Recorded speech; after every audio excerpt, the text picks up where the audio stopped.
Bienvenidos y bienvenidas a un nuevo episodio de Nadie al Volante, un podcast donde hablaremos de series y salud mental. Recordad que nos encontráis en redes sociales como @nadiepodcast, en la web nadiealvolante.redpicudo.com y nos podéis dejar comentarios en iVoox, Spreaker y en nuestra página web. Buenas noches, Miriam. Buenas noches. Buenas noches, ¿qué tal te encuentras? Pues muy bien. Muy bien, ¿no? Aquí acomodada. Acomodadita, ya que estamos súper bien. Yo soy Josebi y hoy tenemos como invitado especialísimo a Duchement, más conocido como P.Duchement en Twitter.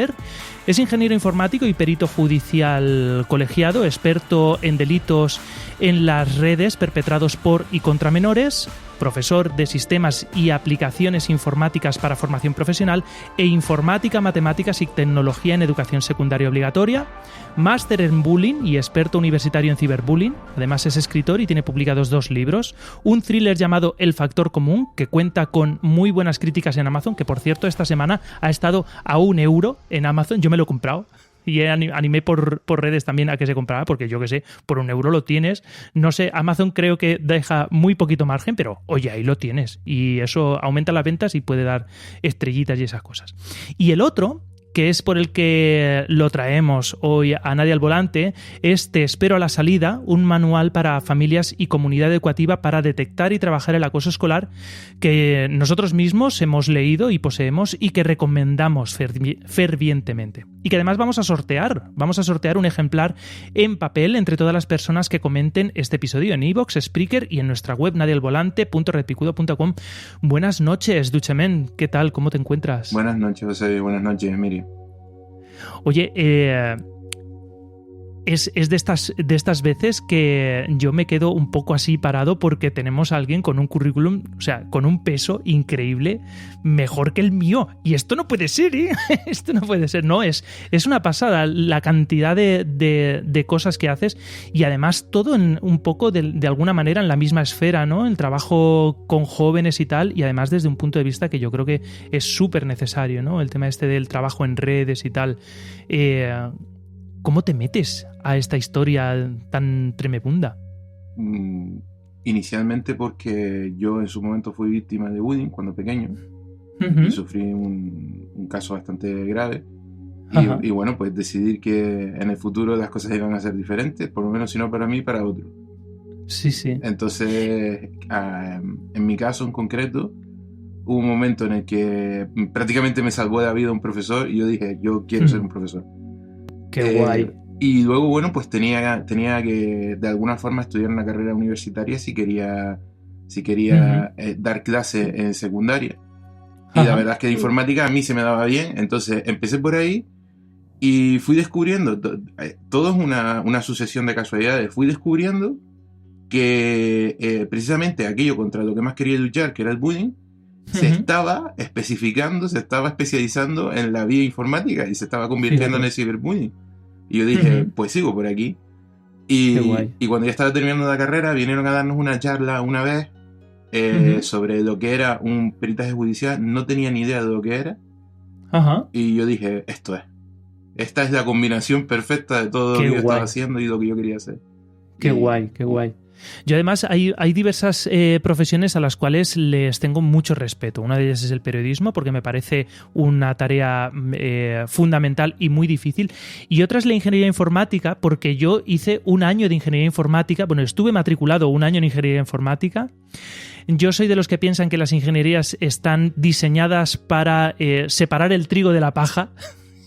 ¿Vale? Los que valen para ser ingenieros superan el primer año, porque a mí ingeniería informática primero me masticó y me escupió. Yo llegaba a clase, los profesores yo sabía que estaban hablando en español, en castellano, pero yo no sabía que utilizaban estructuras de sujeto, verbo, complementos, pero yo no entendía absolutamente nada de lo que decían. Y cuando un día que yo me tiré atascado lo menos 3 horas en el ejercicio, me tenéis que traer para mañana el algoritmo de las torres de Hanoi. Primero de todo, yo no sabía lo que era un algoritmo. Uno de los básicos. Yo no sabía lo que era un algoritmo y me estaban pidiendo que llevara eso. Es como, no sé, como si fuera Harry Potter y me dijeran, me tenéis que capturar para mañana un dragón monón. Y tú dices, ¿qué mierda es eso que lo tengo que traer para mañana? No solamente tengo que averiguar qué es, sino te lo tengo que capturar y traer, ¿no? Me escupió, o sea, me masticó y me escupió la ingeniería informática. Así que todos mis respetos desde aquí para mentes privilegiadas, ingenieras. Increíble. Además, el relato que tú comentas, ¿no? Está en el libro, ¿no? Sí. Es el primer relato del libro. Además, es un relato durísimo. Pues yo creo que como todas o casi todas las historias de acoso. Y ese es el punto de partida. Es como empezar una comida por el plato más fuerte, ¿no? De alguna manera. Aunque seguro que en tu carrera te has encontrado historias muy, muy, muy heavy. Desde luego, la mía no es la historia más dramática, ni más triste, ni más fuerte. De hecho, en ese mismo libro hay historias mucho más dedicadas. Claro. Hay historias incluso que rozaron el acoso sexual o incluso que llegaron a perpetrarlo. Hay historias muy dedicadas en ese libro. De hecho, la mía... No la considero la más fuerte ni de lejos. Bueno, quizá porque la narración, claro, es la narración que haces, es la narración más detallada y menos aséptica, a lo mejor, ¿no? Entonces, como está todo mezclado, ahí haces ese contacto más profundo como lector. Claro, porque quizá es más personal. El resto de los testimonios son recogidos, incluso en ocasiones escritos por personas que quisieron colaborar con el libro. Entonces, claro, no están escritos en primera persona, está escrito como ellos quisieron escribirlo y como ellos quisieron expresarlo. Claro. De hecho, creo que incluso hay alguna errata que respeté, porque era tal y como me lo escribieron los colaboradores. Claro. Porque yo hay ahí gente de todas las edades, y gente de todo tipo de cultura, de todo tipo de estamento social, entonces el acoso no diferencia. Entonces, claro, pero el mío... ya que lo estaba escribiendo yo, pues me salió de las entrañas. Qué guay. Muy bien. Bueno, pues con esta mesa que nos hemos reunido hoy, no tenemos a Elena porque por circunstancias no ha podido participar hoy con nosotros. Bueno, la esperaremos todos en el próximo programa, pero de momento la gente que estamos aquí vamos a llevar adelante este episodio sobre Cobra Kai, el acoso y las etapas evolutivas del ser humano, que hemos querido llamar a este episodio. ¿De acuerdo? Pues bueno, buenas noches a todos, a todas, y aquí comienza Nadie al Volante. Bueno, como hemos comentado, vamos a hablar de Cobra Kai, la serie que encontramos en Netflix, que va por su segunda temporada y estrena la tercera temporada, no sé si era el 8 o el 14 de enero, ¿vale? O sea, lo tenemos ya ahí y con unas ganas, porque además la segunda temporada se queda, por todo lo alto... Tremenda. Muy tremendamente.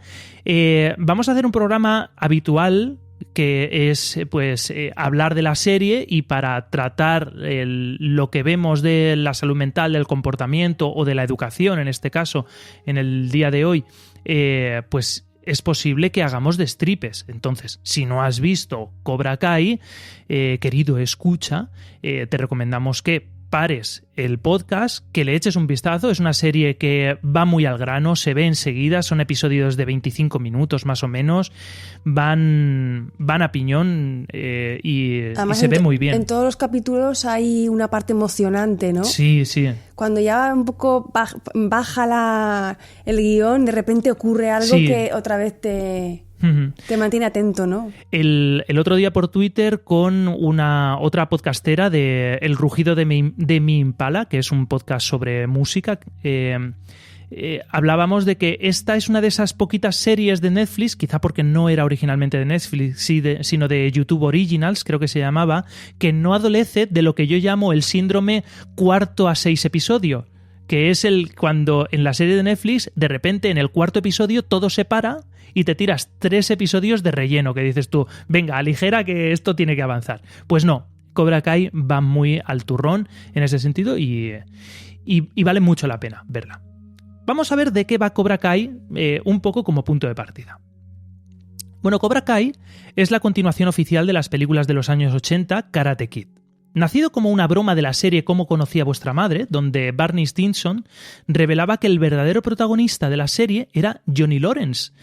Aunque en realidad esta teoría no es original de la serie, esta serie es la que cristaliza esta idea. Es una escena que podéis encontrar fácilmente si no habéis visto la serie de Cómo conocí a vuestra madre. Se puede encontrar fácilmente en YouTube, lo dejaremos en nuestra página web, el fragmento en el cual Barney Stinson dice que el verdadero protagonista, el Karate Kid, de verdad, era Johnny Lawrence. Bueno, Cobra Kai, sin entrar en detalles que desvelen demasiado la trama, cuenta la historia de Johnny Lawrence, como he dicho, el malogrado mejor karateka del dojo Cobra Kai. Un centro de aprendizaje de karate que hace 30 años fue regentado por el sensei John Kreese, un exmilitar cuyo lema era «golpea primero, golpea duro, sin piedad», como camino para hacerse valer y obtener el respeto de tus iguales.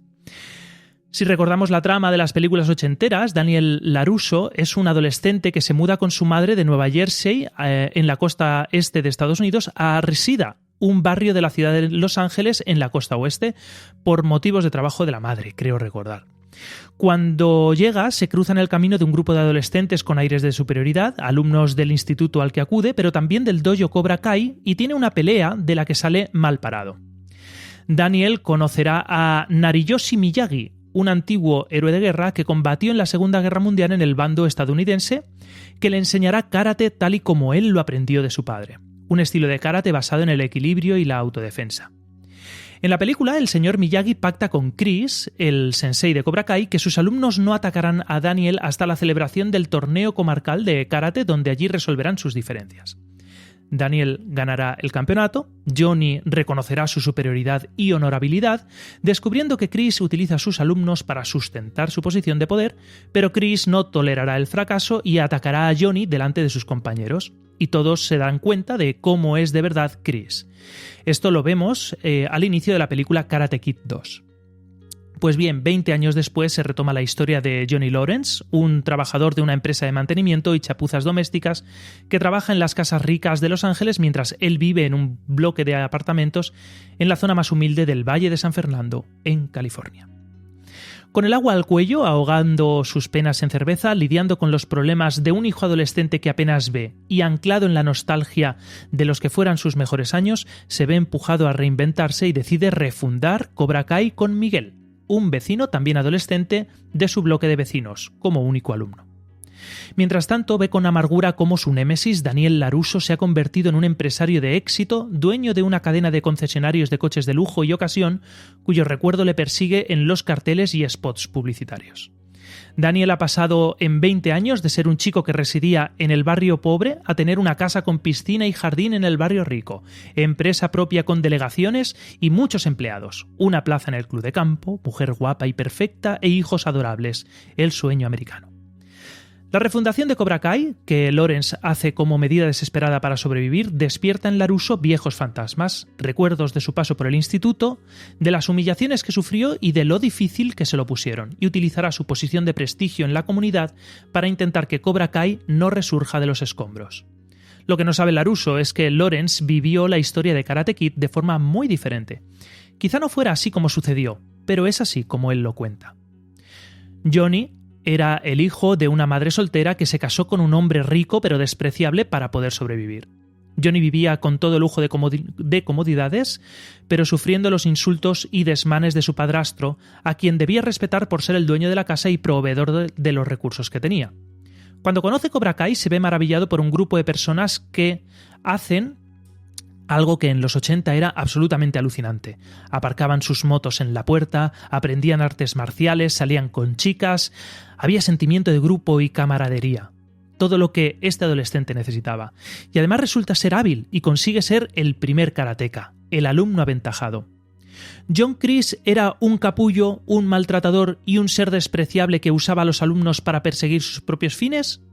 Bueno, no muy diferente de lo que tenía en casa, le compensaba. Cuando el pequeño Johnny llega al instituto, forma parte de un grupo de amigos. Es popular y tiene una novia de la que está enamorado, Ali Mills. El mismo año que llega Daniel a Reseda, Johnny y Ali rompen, y Johnny, aún enamorado, ve cómo Daniel y Ali empiezan a acercarse. Durante una discusión entre Johnny y Ali en la playa, Daniel se entromete y agrede a Johnny, que le responde con toda su rabia, porque además de ir calentito es mucho mejor karateka, al menos en cuanto a técnica se refiere. Pasan las semanas y en una fiesta de disfraces, mientras Johnny estaba en los aseos, Daniel, que ha ido a la fiesta con Ali, le moja con una manguera y sale corriendo. Cuando Johnny sale en persecución de Daniel, el resto de pandilla lo acompañan y fuera empiezan a pegarle. Y es ahí cuando el señor Miyagi sale en defensa de Daniel y les da una lección al grupo. Incluso, según el relato de Johnny, dejando a uno de ellos lesionado de forma más o menos grave. No solo eso, sino que al día siguiente Daniel y Miyagi van al dojo a humillarle delante de todos sus compañeros y al implacable sensei Chris. Durante el tiempo de entrenamiento hasta el torneo, Daniel se aprovechará del armisticio para pavonearse ante Johnny y sus colegas, sabiendo que tienen prohibido responder. Cuando llega al torneo, Johnny se da cuenta de que Chris es un psicópata que hace lo que sea para ganar y que utiliza a su amigo Tommy para intentar sacarle del torneo con malas artes, lesionando a Daniel con un ataque ilegal que le cuesta la expulsión del torneo. Y ve que Chris le pide en el combate final que vuelva a golpear de forma ilegal a Daniel en la pierna lesionada, lo cual le cuesta un punto. Finalmente, Daniel le vencerá con una patada en la cara que es ilegal, pero que los jueces consideran como válida y le otorgan el punto de la victoria. El aspecto de si es o no una patada ilegal, por cierto, lleva siendo discutido durante décadas por los fans y no vamos a ser nosotros quienes zanjemos este asunto. En la serie hay un momento en el que hasta LaRusso reconocerá que es ilegal. Tras este evento, Chris reniega de su alumno predilecto y ataca a Johnny en el aparcamiento del instituto, destrozando el trofeo de segundo puesto y haciendo una llave de asfixia que podría haberle matado si no hubiera sido por la intervención de Miyagi. Tras esto, Cobra Kai cierra y Johnny entra en una espiral de autodestrucción. Conoce a la que será la madre de su hijo. Su madre muere quedando bajo el auspicio de su padrastro, que sigue pasando dinero a Johnny cuando está en sus horas más bajas, pero siempre regado de desprecios y humillaciones. Johnny y la madre de su hijo, Robbie, se separan y Johnny se desentiende de él durante años. Además de esta historia de Johnny y la de Daniel, tenemos las historias de los hijos y los compañeros. Samantha, la hija mayor de Daniel, que hasta el año pasado era la mejor amiga de una chica pues con sobrepeso y algo nerd o friki de las ciencias, pero que ahora es del grupo de las crueles y populares y guapas del instituto. Y claro, ¿cómo va a hablar con la chica gorda? Válgame, esto no puede ser, eso es imposible. Miguel, el latino de familia humilde y con valores tradicionales que llega al instituto y tiene que abrirse paso en un entorno hostil y dominado por los típicos cool boys, los deportistas y guaperas, y acaba siendo del grupo de los frikis porque el grupo de los frikis es el único colectivo que acoge nuevos miembros. Robbie, el hijo problemático de Johnny, un joven delincuente cuya madre se dedica a alternar con maduritos bien posicionados mientras su hijo se queda en casa y que vive amargado porque tiene un padre ausente al que odia. Estos entonces van a ser los puntos de partida de Cobra Kai, las narraciones de sus protagonistas. Son clichés arquetípicos de las películas ochenteras, pero creo que funciona a la perfección incluso hoy en día porque a veces se nos olvida, a quienes nos apoltronamos en nuestras torres de marfil, que la calle está llena de historias de fracasados y supervivientes, de sueños rotos y luchadores, de abusadores y abusados, y que todos sin excepción tienen una narración de su historia que independientemente de la realidad es coherente con ellos mismos y en la que todo el mundo interpreta un papel que solo se explica a través de la voz de quienes cuentan la historia. Amén. Amén. Madre mía, cuando lo escribía no era tan largo. Bueno, si estamos aquí comentando Cobra Kai, supongo que es porque nos ha gustado Cobra Kai, ¿no, Duchemen? ¿A ti te ha gustado Cobra Kai? Me ha gustado mucho. De hecho, creo que es el colofón perfecto a la saga inicial. Uh-huh. A mí la saga inicial me encantó como obra de arte, pero desde el punto de vista del análisis de los clichés de los acosadores y de los acosados, siempre me pareció peligroso. Impartía un mensaje muy peligroso. Impartía el mensaje de el único final feliz para una persona que sufre bullying es partir de la cara a su abusador. Impartía el mensaje equivocado, erróneo y totalmente desacertado de que si el acosado le partía de la cara al acosador, todo se solucionaba, no solo su propio problema de acoso, sino que además el acosador de repente dejaba de ser un acosador por magia. Por magia. Quiero decir, es comprensible. Después de todo, no es más que una película, es una película de los 80, es una película que explotaba los clichés típicos. Pero creo que fomenta una cultura, la típica cultura que yo oigo cada vez que un niño me dice, en mi colegio, en mi instituto, en el centro en el que quiera que sea que esté dando clases, cada vez que un niño me dice que su padre o su madre le han dicho que si alguna vez le agreden, responda con los puños. De hecho, la frase más habitual, la que más oigo es: tú no seas tonto, si te pegan, tú despegas. Sí, claro, eso fomenta. Habrá mucha gente incluso que ahora mismo está diciendo, pues tienen razón. Pues no, claro. No la tienen en absoluto. No. Okay. Si un acosado responde con violencia, bueno, pues digamos que 70% de las veces eso va a acabar mal al momento. Un 20% de las veces va a acabar mal con el tiempo. Ok. Y en un 10% de las veces, bueno, estoy hablando así aproximadamente, sí. En base a lo que yo he vivido, ¿vale? Y en un 10% de las ocasiones es verdad que el acosado deja de ser acosado, pero eso no nos garantiza, primero, que el bullying desaparezca, porque entonces el matón lo único que tiene que hacer es buscarse a otro más débil, o lo que es peor, que el acosado se convierta en un acosador. Claro. Entonces, esto no soluciona el bullying. Responder con violencia a la violencia no soluciona el bullying, y creo que esto es un cliché que se perpetúa con la saga original.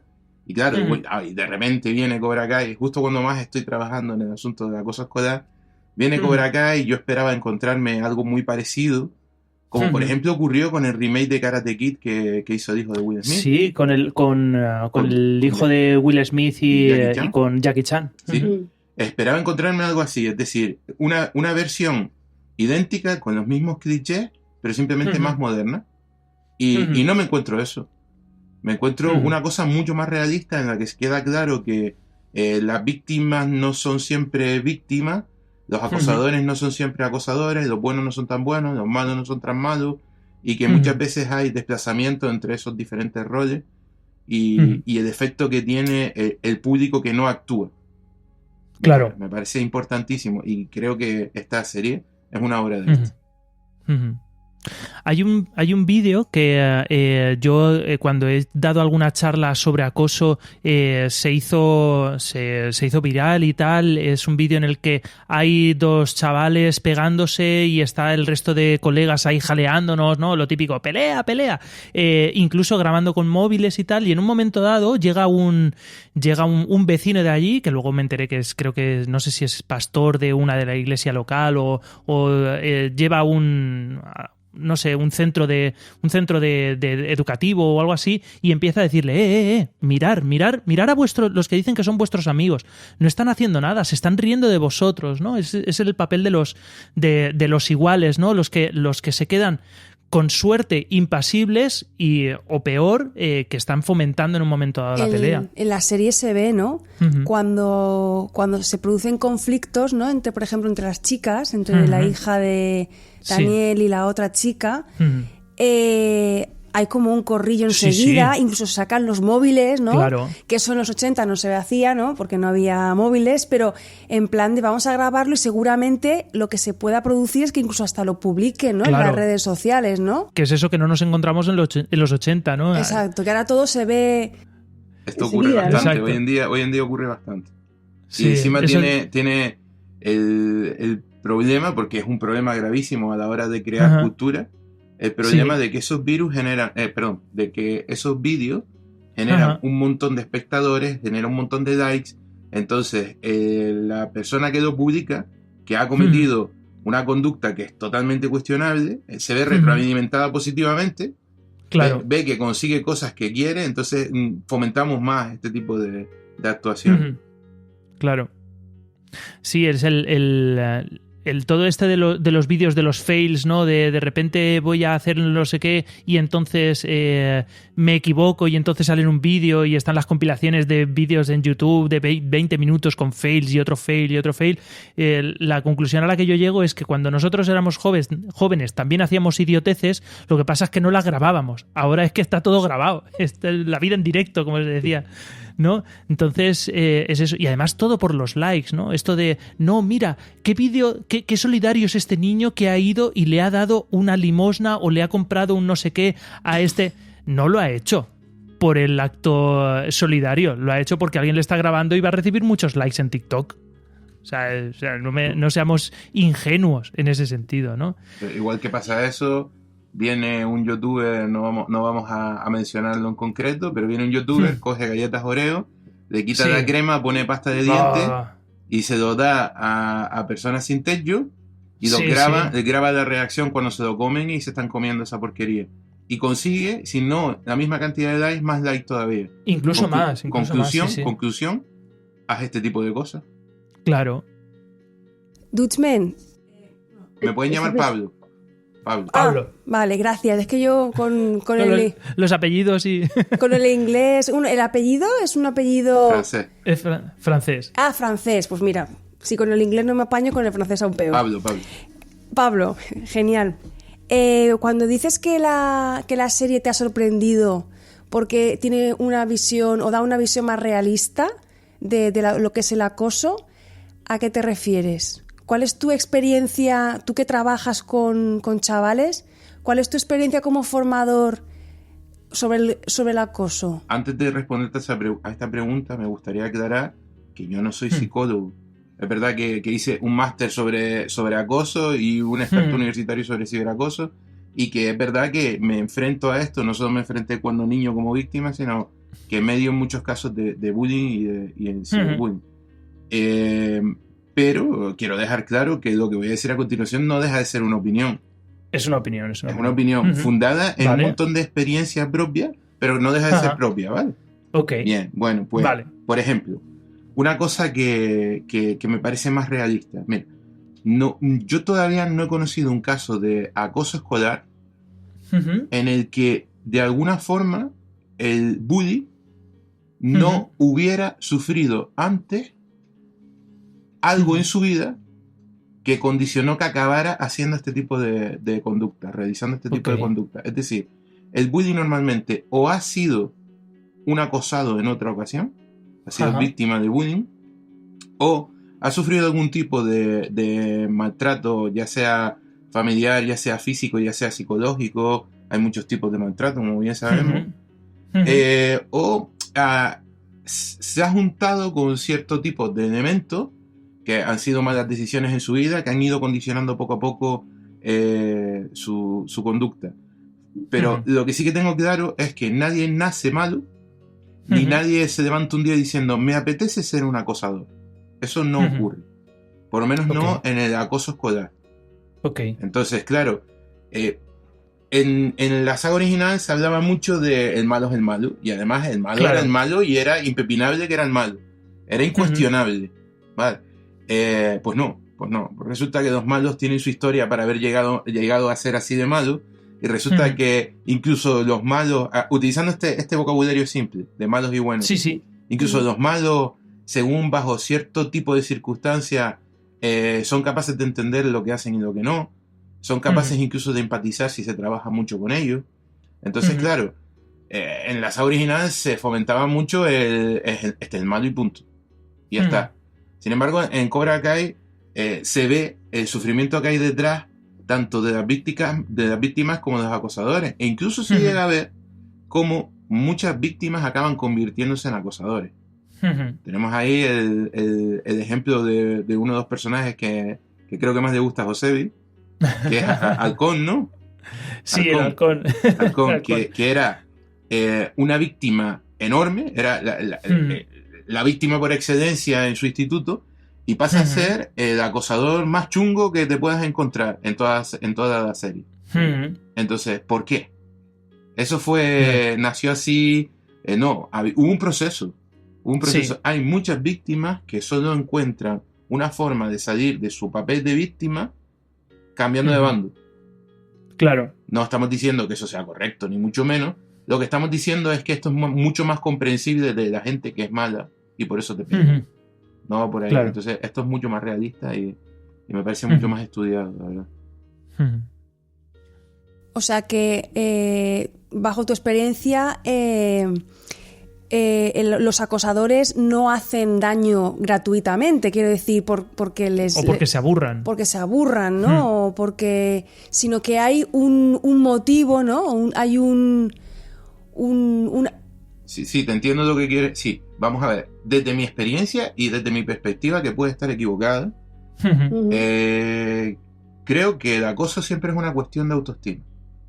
Creo que hay un problema de autoestima en el acosador y creo que hay un problema de autoestima en la víctima. Y por eso es escogido como víctima. Entonces, como al final la autoestima se viene percibiendo como algo así como estatus entre los demás, estatus entre iguales. Como es muy difícil subir tu autoestima, sobre todo si nadie te ha enseñado, nadie te ha fomentado, es más, estás en un entorno que te ha hundido la autoestima de alguna forma, con algún tipo de trato incorrecto. Entonces, como es muy difícil subir la autoestima propia, es mucho más sencillo hundir la autoestima de los demás. Claro. Entonces, si tú no puedes subir tu estatus, pero puedes hundir el de los demás, por lo menos estarás por encima de alguien. Claro. Y creo que si no tienes un problema de autoestima, no te vas a convertir en acosador. Claro. Y si no tienes un problema de autoestima, va a ser terriblemente complicado que alguien te escoja como víctima. Entonces creo que empieza por ahí. Creo que hay un problema de autoestima y se quiere, de alguna manera, llenar ese vacío dominando, con poder. Claro. Ajá. Sí, de hecho, en este sentido del poder, por ejemplo, yo he estado viendo algún vídeo. Hay un autor llamado Brooks Gibbs. ¿Sabes quién es? Sí, ¿no? Sí, lo conozco bastante bien. Es uno de los referentes, a lo mejor, en este sentido. No sé si es muy bueno, muy malo, o si qué opinión tienes de lo que él dice. Yo tampoco podría decirte si es muy bueno o muy malo, porque como te digo, no controlo de psicología, pero sí puedo decirte que lo que él dice a mí me gusta mucho. Que lo que él dice yo lo he visto, coincide con mi opinión, y de hecho yo no es muy diferente a lo que digo yo. Vale, ok. Y estoy muy conforme con él en cuanto a cómo debe reaccionarse ante la cosa. Realmente creo que es muy difícil seguir acosando a una persona en la cual no estás produciendo efecto. Ok. Sí. Porque no te refuerza, ¿no? No. Porque yo... Claro. No es eso, claro. Claro, yo creo que el que acosa se alimenta, ¿no? de la respuesta del otro. Cuando ve que consigue que el otro se aflija, ¿no? Sufra, yo creo que se da cuenta de que sus actos tienen efecto, con lo cual eso refuerza todo que continúe con él. Es un blanco fácil, ¿no? Sí. Y era solo que se aflija, ¿eh? Quiero decir, hay muchos acosadores que lo que quieren es que el otro responda agresivamente. Exacto. O sea, que al final es una cuestión de reacción, es decir... Sí, son como los punkis que iban a las manifestaciones solamente a montarlas. Sí. Porque lo que quieren es la bulla con la poli, ¿no? Sí. De alguna manera. De hecho, creo que ese autor del que tú me hablas tiene un lema en inglés que es algo así como "Don't get sad, don't get mad". Que es algo así como que no te entristezcan y que no te saquen de tus casillas. Claro, sí, es más o menos es lo que él busca. Porque una de esas dos cosas es la que al final deja claro a los demás que a ti te está bajando la autoestima. Si no te está bajando la autoestima, a ti no te hunde, no te pones triste. Si no te está bajando la autoestima, tú no necesitas defenderte. Dejar claro que tú eres de macho de las cañadas, por decirlo de alguna forma. Entonces, claro, si tú haces alguna de esas dos cosas, estás dejando claro que el trabajo de acosador está surtiendo efecto. Entonces seguirá. Claro. El problema que yo le veo a Bruce Gibbs cuando hace sus charlas en institutos y tal, con este lema de "Don't get sad, don't get mad", ¿no? De que no te ponga triste, que no te enfade, es que yo creo que llega muy tarde. Cuando llegas al instituto a dar todas esas instrucciones, yo creo que gran parte de los mecanismos de acoso ya se han establecido. No lo sé, ¿no? En este sentido también hablo un poco desde la teoría y desde lo que yo sé, pero es como intentar explicarle a un corredor de Fórmula 1 cómo se conduce. El que está ya en la Fórmula 1 ya sabe conducir. De todos modos, como dice Pablo, la autoestima está en juego tanto en el que acosa con el que es acosado, con lo cual todos sabemos que la autoestima es un constructo que se puede modificar, no es estático. Hombre, la mitad de nuestro trabajo en terapia va de eso, de restaurar la autoestima. Con lo cual nunca es tarde, porque yo creo que en las charlas que este hombre puede realizar, yo creo que alienta, ¿no? Es como una llamada, ¿no? A un reclamo a a salir de la cueva, ¿no? de la caverna y poder detectar y poder dar un poco de aliento y de poder ayudar a los mecanismos que pueden intervenir en ayudar a este tipo de conflictos. O sea que nunca se llega tarde, ¿no? Me van a permitir que discrepe con lo que acabas de decir, José. Y quiero decir, cuando empezaste diciendo que llega tarde, estaba de acuerdo en la frase porque verdaderamente creo que se debe empezar antes. Ahora, en la explicación, eso de llega cuando ya han tenido que tener esos mecanismos, en absoluto. Ok. ¿Ves cómo es importante traer a alguien que trabaje en el terreno? En secundaria es cuando más problemas de autoestima encontramos entre los alumnos. Sí, y por lo tanto, es una época crítica. Y por lo tanto encontramos mucho mayor número de casos de acoso escolar, mucho más crueles, mucho más duros. En el libro En Te espero de salida, un manual para padres frente al acoso escolar, encontrarás que los testimonios más duros suelen ser en la época tardía de primaria y en la época inicial de secundaria. Y te digo, he dado clase en FP, de hecho actualmente solo doy a FP, y te digo que estos alumnos sufren los mismos problemas. Sigue habiendo acoso, siguen habiendo acosadores, la violencia a lo mejor se especializa un poco, no sé si estamos familiarizados con el concepto de la violencia epistémica, pero un poco para...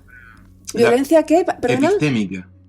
La violencia epistémica es una violencia que se ejerce contra el epístome de la persona, es decir, no es física, no es te pego un puñetazo ni nada por el estilo.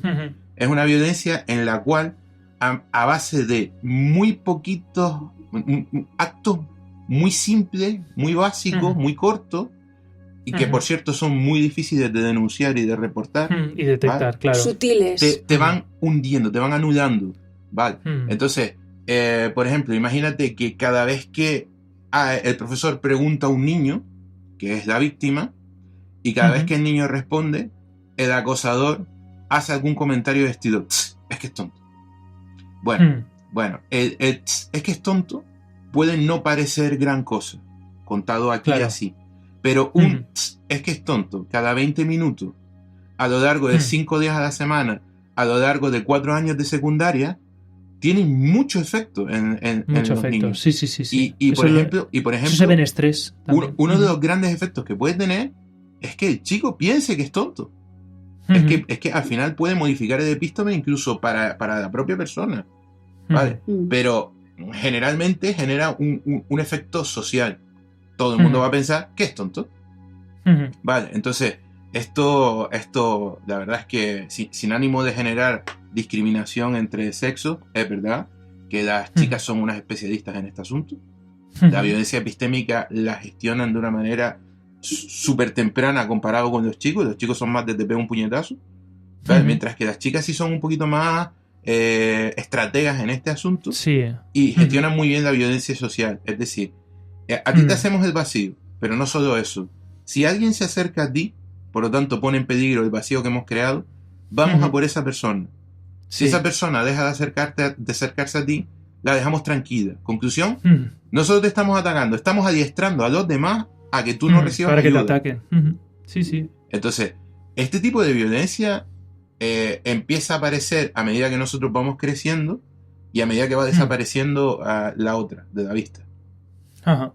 Y tenemos casos así en secundaria, tenemos casos así en FP, y vamos a ver muchos maltratadores en cuanto a violencia de género se refiere, empiezan precisamente con la violencia epistémica, anulando a su pareja delante de sus familiares, delante de sus amigos, intentando que se quede sola.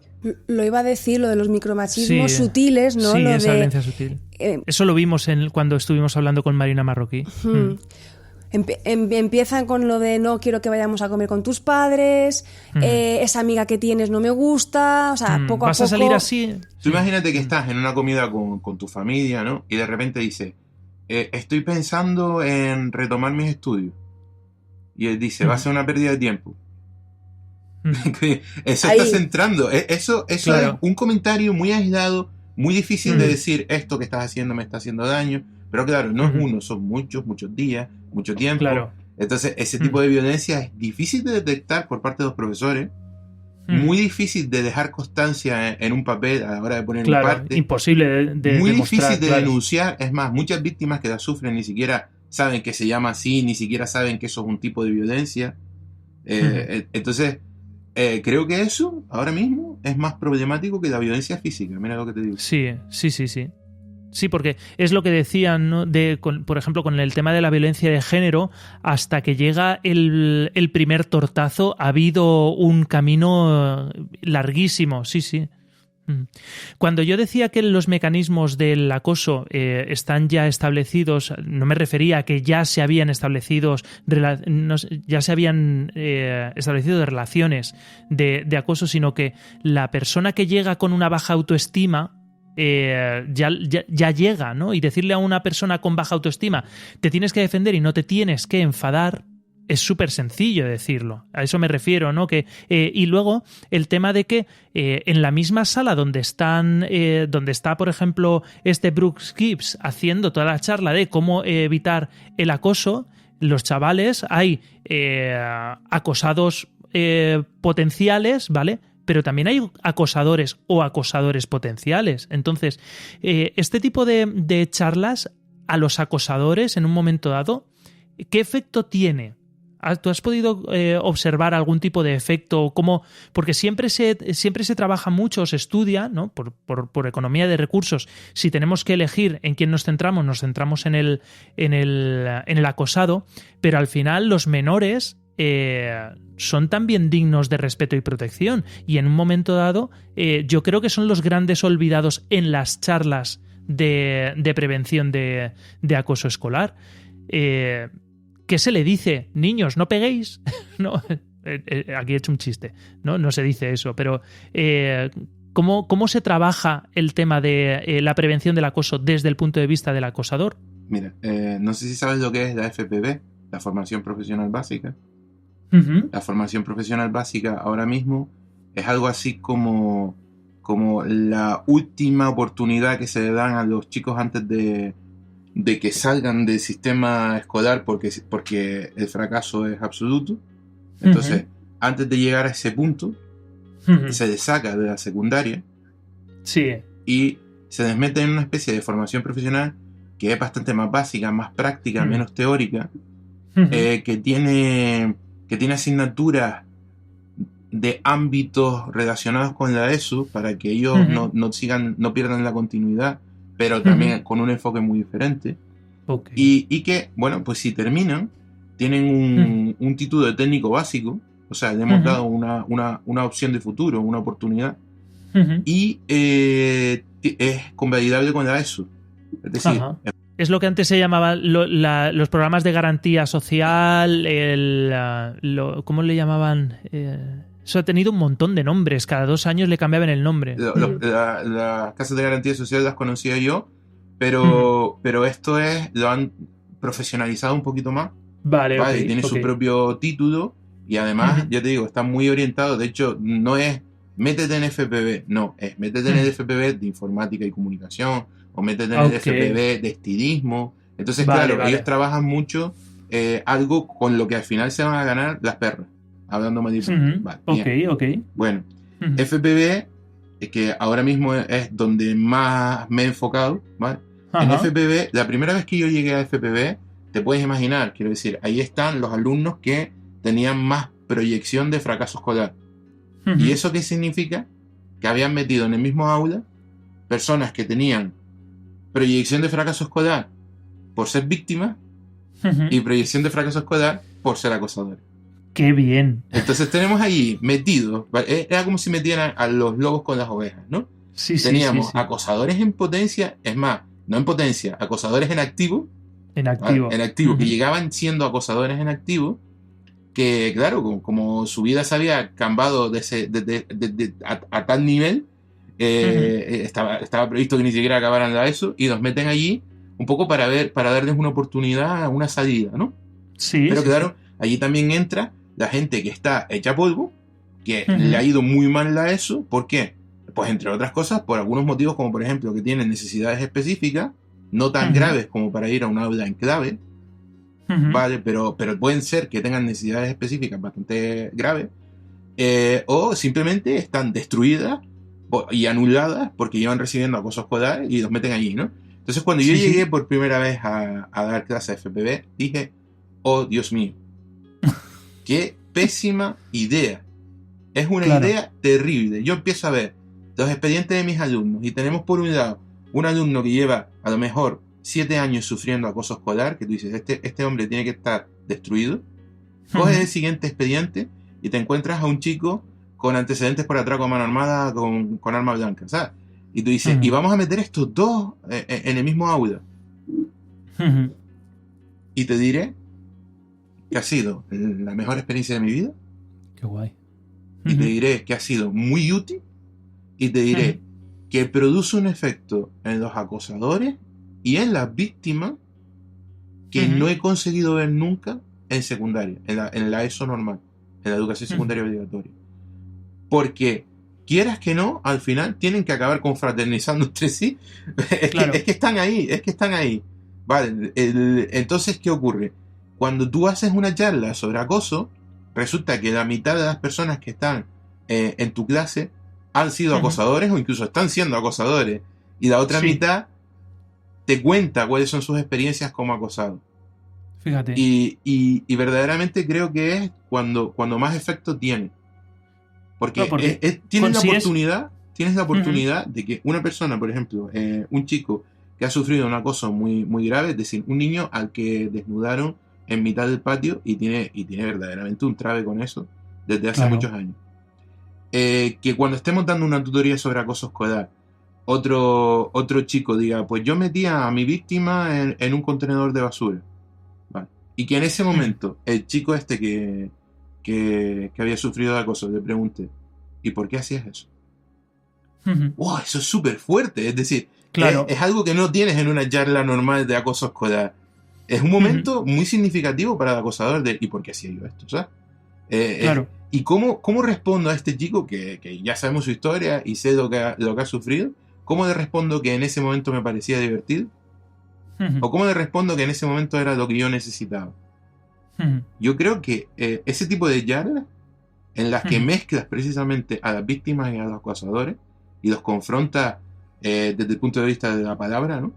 Creo que es mucho más útil incluso que terapia, fíjate lo que te digo. Claro, sí, ¿no? En un momento dado, sobre todo. ¿Recuerdas que le respondió a el chico que metió a otro en un contenedor? Sí, mira, primero se cayó.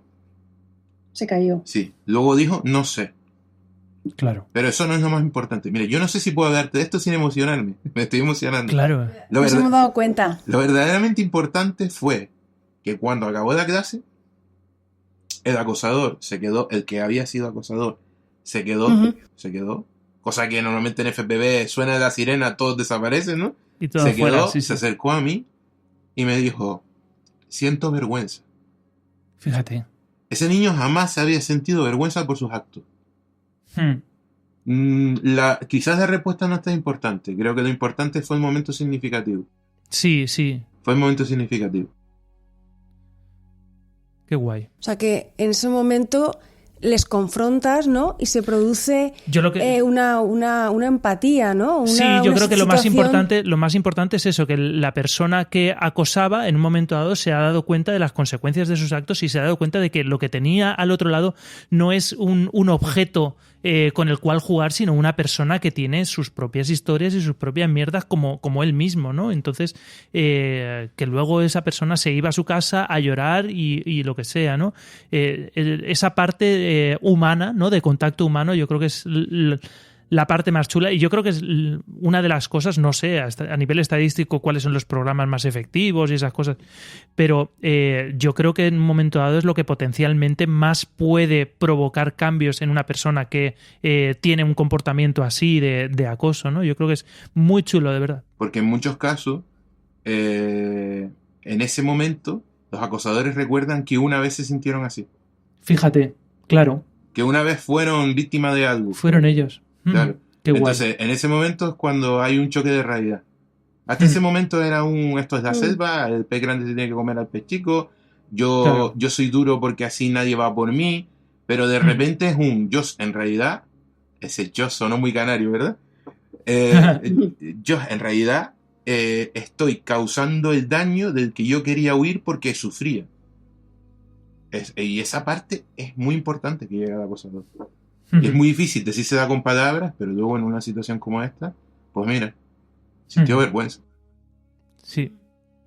Es curioso como cuando se detienen o sea, realizan un ejercicio de introspección, ¿no? Y analizan su propio comportamiento, cómo se dan cuenta, ¿no?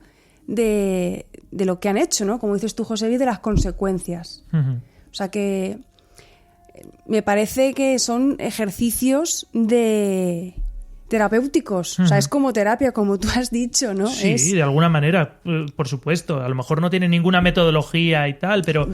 Yo, por ejemplo, yo hago terapia de pareja, soy también psicóloga y hago terapia de pareja, y muchas veces cuando tengo a las parejas ahí en consulta, ¿no? Donde exponen sus problemas, ¿no? Sus sentimientos, sus dificultades, muchas veces me doy cuenta que en la propia sesión uno de ellos se da cuenta realmente de cómo la otra persona ha vivido la situación que sea, y se queda mirándote con una cara y te dice, la verdad es que yo no tenía ni idea de que tú lo habías vivido de esa forma, ¿no? Yo pensaba, no le había dado tanta importancia, no lo había visto como tú lo estás viendo ahora, y es en ese momento, ¿no? En esa sesión de dialéctica, ¿no? De comunicación, donde se resuelve el conflicto, ¿no? Donde se busca un punto en común.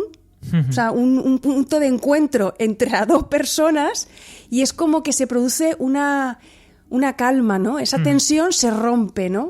También es muy importante el tema de, sobre todo esto, si hay algún compañero o profesor que lo esté escuchando, muy importante dejar claro que es que tenemos tendencia, claro, es lo normal, a empatizar mucho con la víctima y muy poco con el acosador. Y ahora mismo, bueno, cuando esto se escuche en Twitter me crujirán, pero la cruda realidad es que el acosador no es acosador porque lo elija y punto. Hay más cosas ahí, hay más cosas de por medio que son dignas de empatía. Entonces, claro, si la persona que está tratando el asunto lo afronta desde el punto de vista, eres malo, estás haciendo daño a este que es el bueno, o es el pobrecito, entonces lo único que vamos a conseguir es que se atrinchere más, incluso pueden enconarse las rencillas, e incluso estamos haciendo daño a la víctima, porque lo estamos haciendo crónica su posición de víctima. No sé si alguna vez han escuchado, yo lo he visto muchas veces, que un chico, una chica que fue víctima de acoso escolar en un centro, lo cambian de centro y de repente vuelve a ser víctima de acoso escolar, y tú dices, qué mala suerte tiene este niño, lo cambian de nuevo de clase, lo cambian de nuevo de colegio y vuelve a ser víctima de acoso escolar. Oye, hace un par de años, en un informe de la Fundación ANAR, creo que lo estimaban en 1/3 de todos los casos que cambian de centro, se repite la situación de acoso. Porque no se ha solucionado el acoso. Claro. No se ha solucionado. O sea, hay que tratar al chico no solo desde la perspectiva de eres una víctima y voy a apartarte de las cosas que te están haciendo daño. No, eres una víctima y además voy a hacer para que dejes de ser una víctima.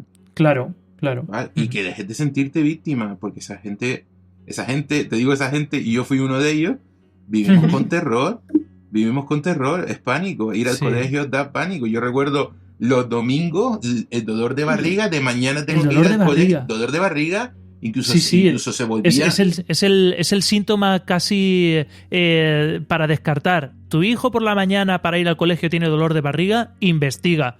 O sea, era una pasada.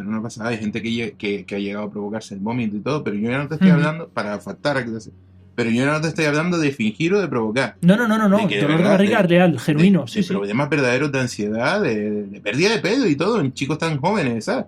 Y es por esto. Entonces, obviamente tienes que atajar la situación para que no haya más daño directo, pero esa persona la tienes que tratar para que salga de la situación del rol en el que ha entrado, el que ha entrado o en el que lo han metido, pero tiene que salir de ese lugar. Entonces, claro, creo que esto no se trata muy bien. Exacto. No se trata muy bien en los centros. Y la parte de empatía con el acosador a mí me parece muy importante. Yo recuerdo hace 4 o 5 años o menos, no, 3 o 4 años, en una charla que dieron en el colegio de nuestros hijos sobre acoso escolar, ¿vale? Y allá que me voy había un montón de gente. La verdad es que las charlas sobre acoso escolar yo creo que son casi, por no decir las únicas, casi las únicas que funcionan en muchas AMPAs, ¿vale? Y iba con una amiga, también madre de un nene de otro curso, y estaban ahí haciendo dinámicas y no sé qué, con los padres y tal, y me dice esta amiga, dice, fíjate qué fácil es empatizar con el niño acosado. Mira cómo no van a salir casos de ¿y qué pasa con un niño acosador y tal? Y me lo decía, me dice, porque es que mi hijo ha sido acosador y en ningún momento nadie va a sacar el tema, ¿no? Y claro, o sea, ¿cómo le dice esta madre que está súper preocupada, que sabe que su hijo ha cometido un acoso escolar a otro niño y tal? En un momento dado, como en el círculo de padres digan, pues es que yo soy madre y mi hijo es acosador, hay poco menos que la apalearán. Porque es que es que no solamente es del grupo de acosadores, es que es la madre.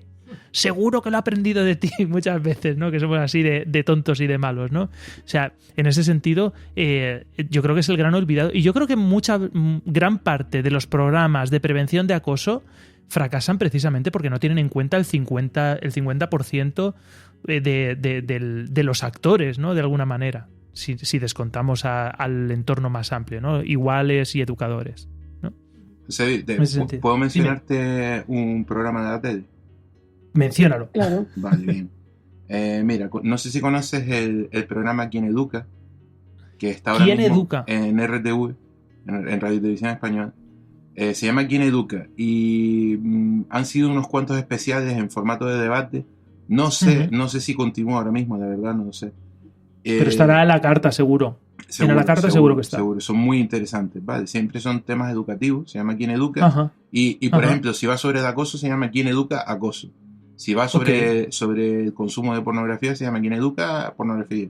Vale. Okay. Bueno, pues a mí me consultaron en unas cuantas ocasiones, uno de los redactores, sobre si conocía gente, testimonios, si quería que alguno aportara.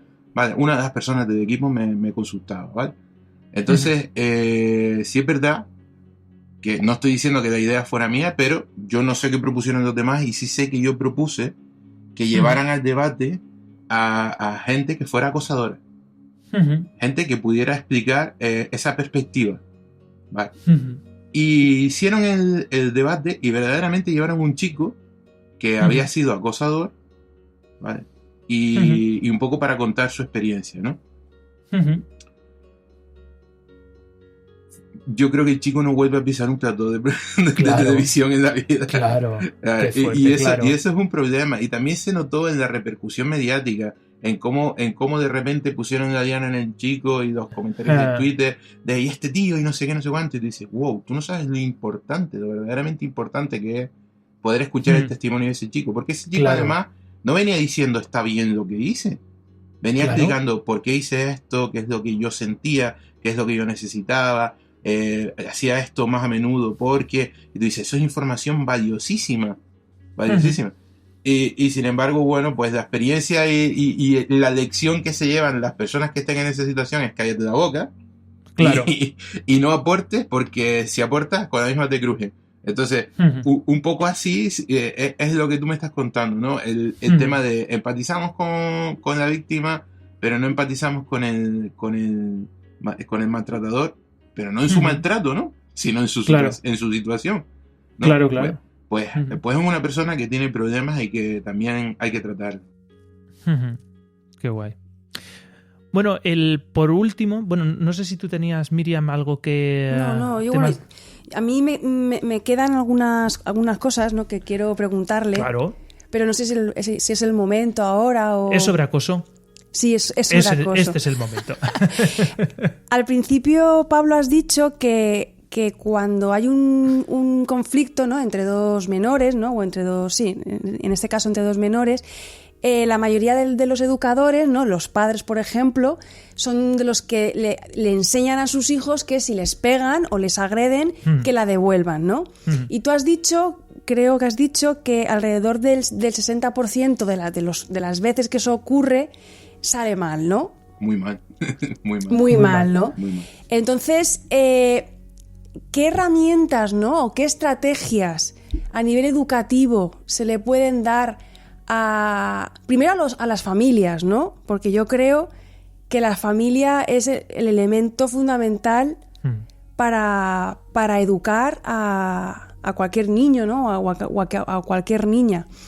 Y tanto para fomentar conductas que hay que tener como para reeducarlas, ¿no? Porque yo también pienso que el ser humano no es que sea malo o bueno por naturaleza, sino que tenemos conductas, tenemos impulsos violentos y hay personas que esos impulsos violentos los gestionan mejor, los autorregulan, y hay personas que por lo que sea, por lo que tú dices que tienen carencias, más que maltrato, bueno, las carencias afectivas, eso es un tipo de maltrato, sí, ¿no? Sí.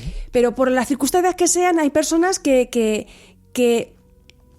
son violentas, con todo el término de la palabra violenta, hacia otras personas, ¿no? ¿Qué alternativas, cómo podemos educar tanto al que recibe acoso como a los que están acosando desde el plano familiar y desde el plano educativo? Pues tal y como dice en el libro, compren el libro en la entrada, en el puestecito de la entrada. Perdona si es una pregunta, y yo sé que es una pregunta la del millón. Sí. A ver, tenemos 2 minutos. ¿Puedes contestar en 2 minutos a lo mejor? Me temo que no.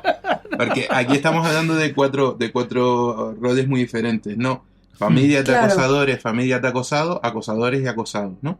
Bueno, voy a intentar contestar de una manera muy rápida, que sabemos que no va a ser la solución ni mucho menos, pero voy a intentar aportarlo. Mira, si tú me dices a mí que tengo que ser muy rápido y tengo que encontrar la solución más pragmática, la más cortoplacista, por decirlo de alguna forma, yo te diré, primero, vamos a apagar el foco. El foco es carencia de autoestima, reforcemos la autoestima. Entonces, a las familias, yo creo, las familias deberían especializarse en dinámica para reforzar la autoestima de sus hijos. Mucho cuidado con esto, porque nadie nace sabiendo ser padre.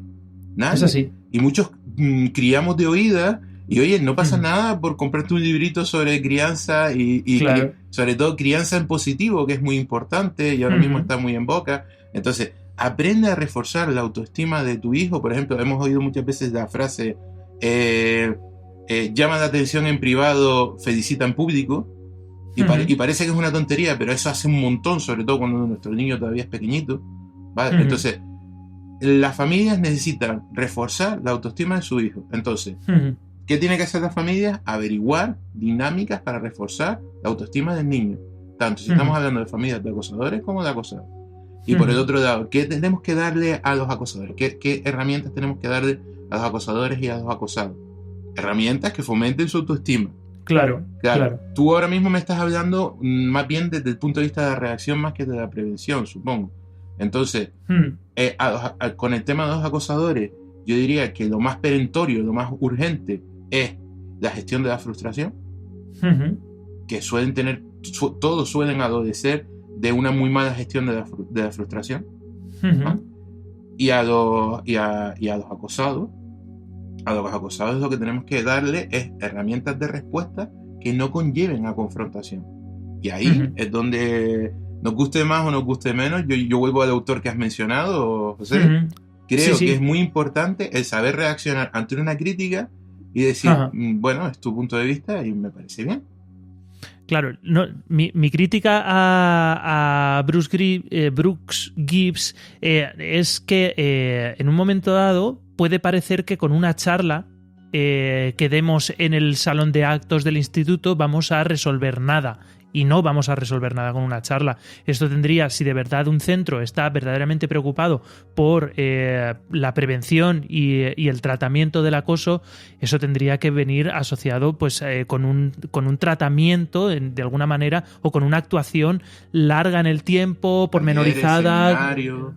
Exacto, ¿no? Entonces es eso, no nos vamos a curar viendo en YouTube, en la hora de tutoría, el vídeo de la charla TED de este señor en un momento dado. Aunque sí es verdad que es un cambio de chip. A mí la charla de este es señor importante, está claro. Me parece que es un cambio de chip muy importante, ¿eh? Es un poco dejar atrás a los clichés, porque este tipo, fíjate que yo no me arriesgo nunca a decir su nombre, porque no sé si lo voy a saber pronunciar.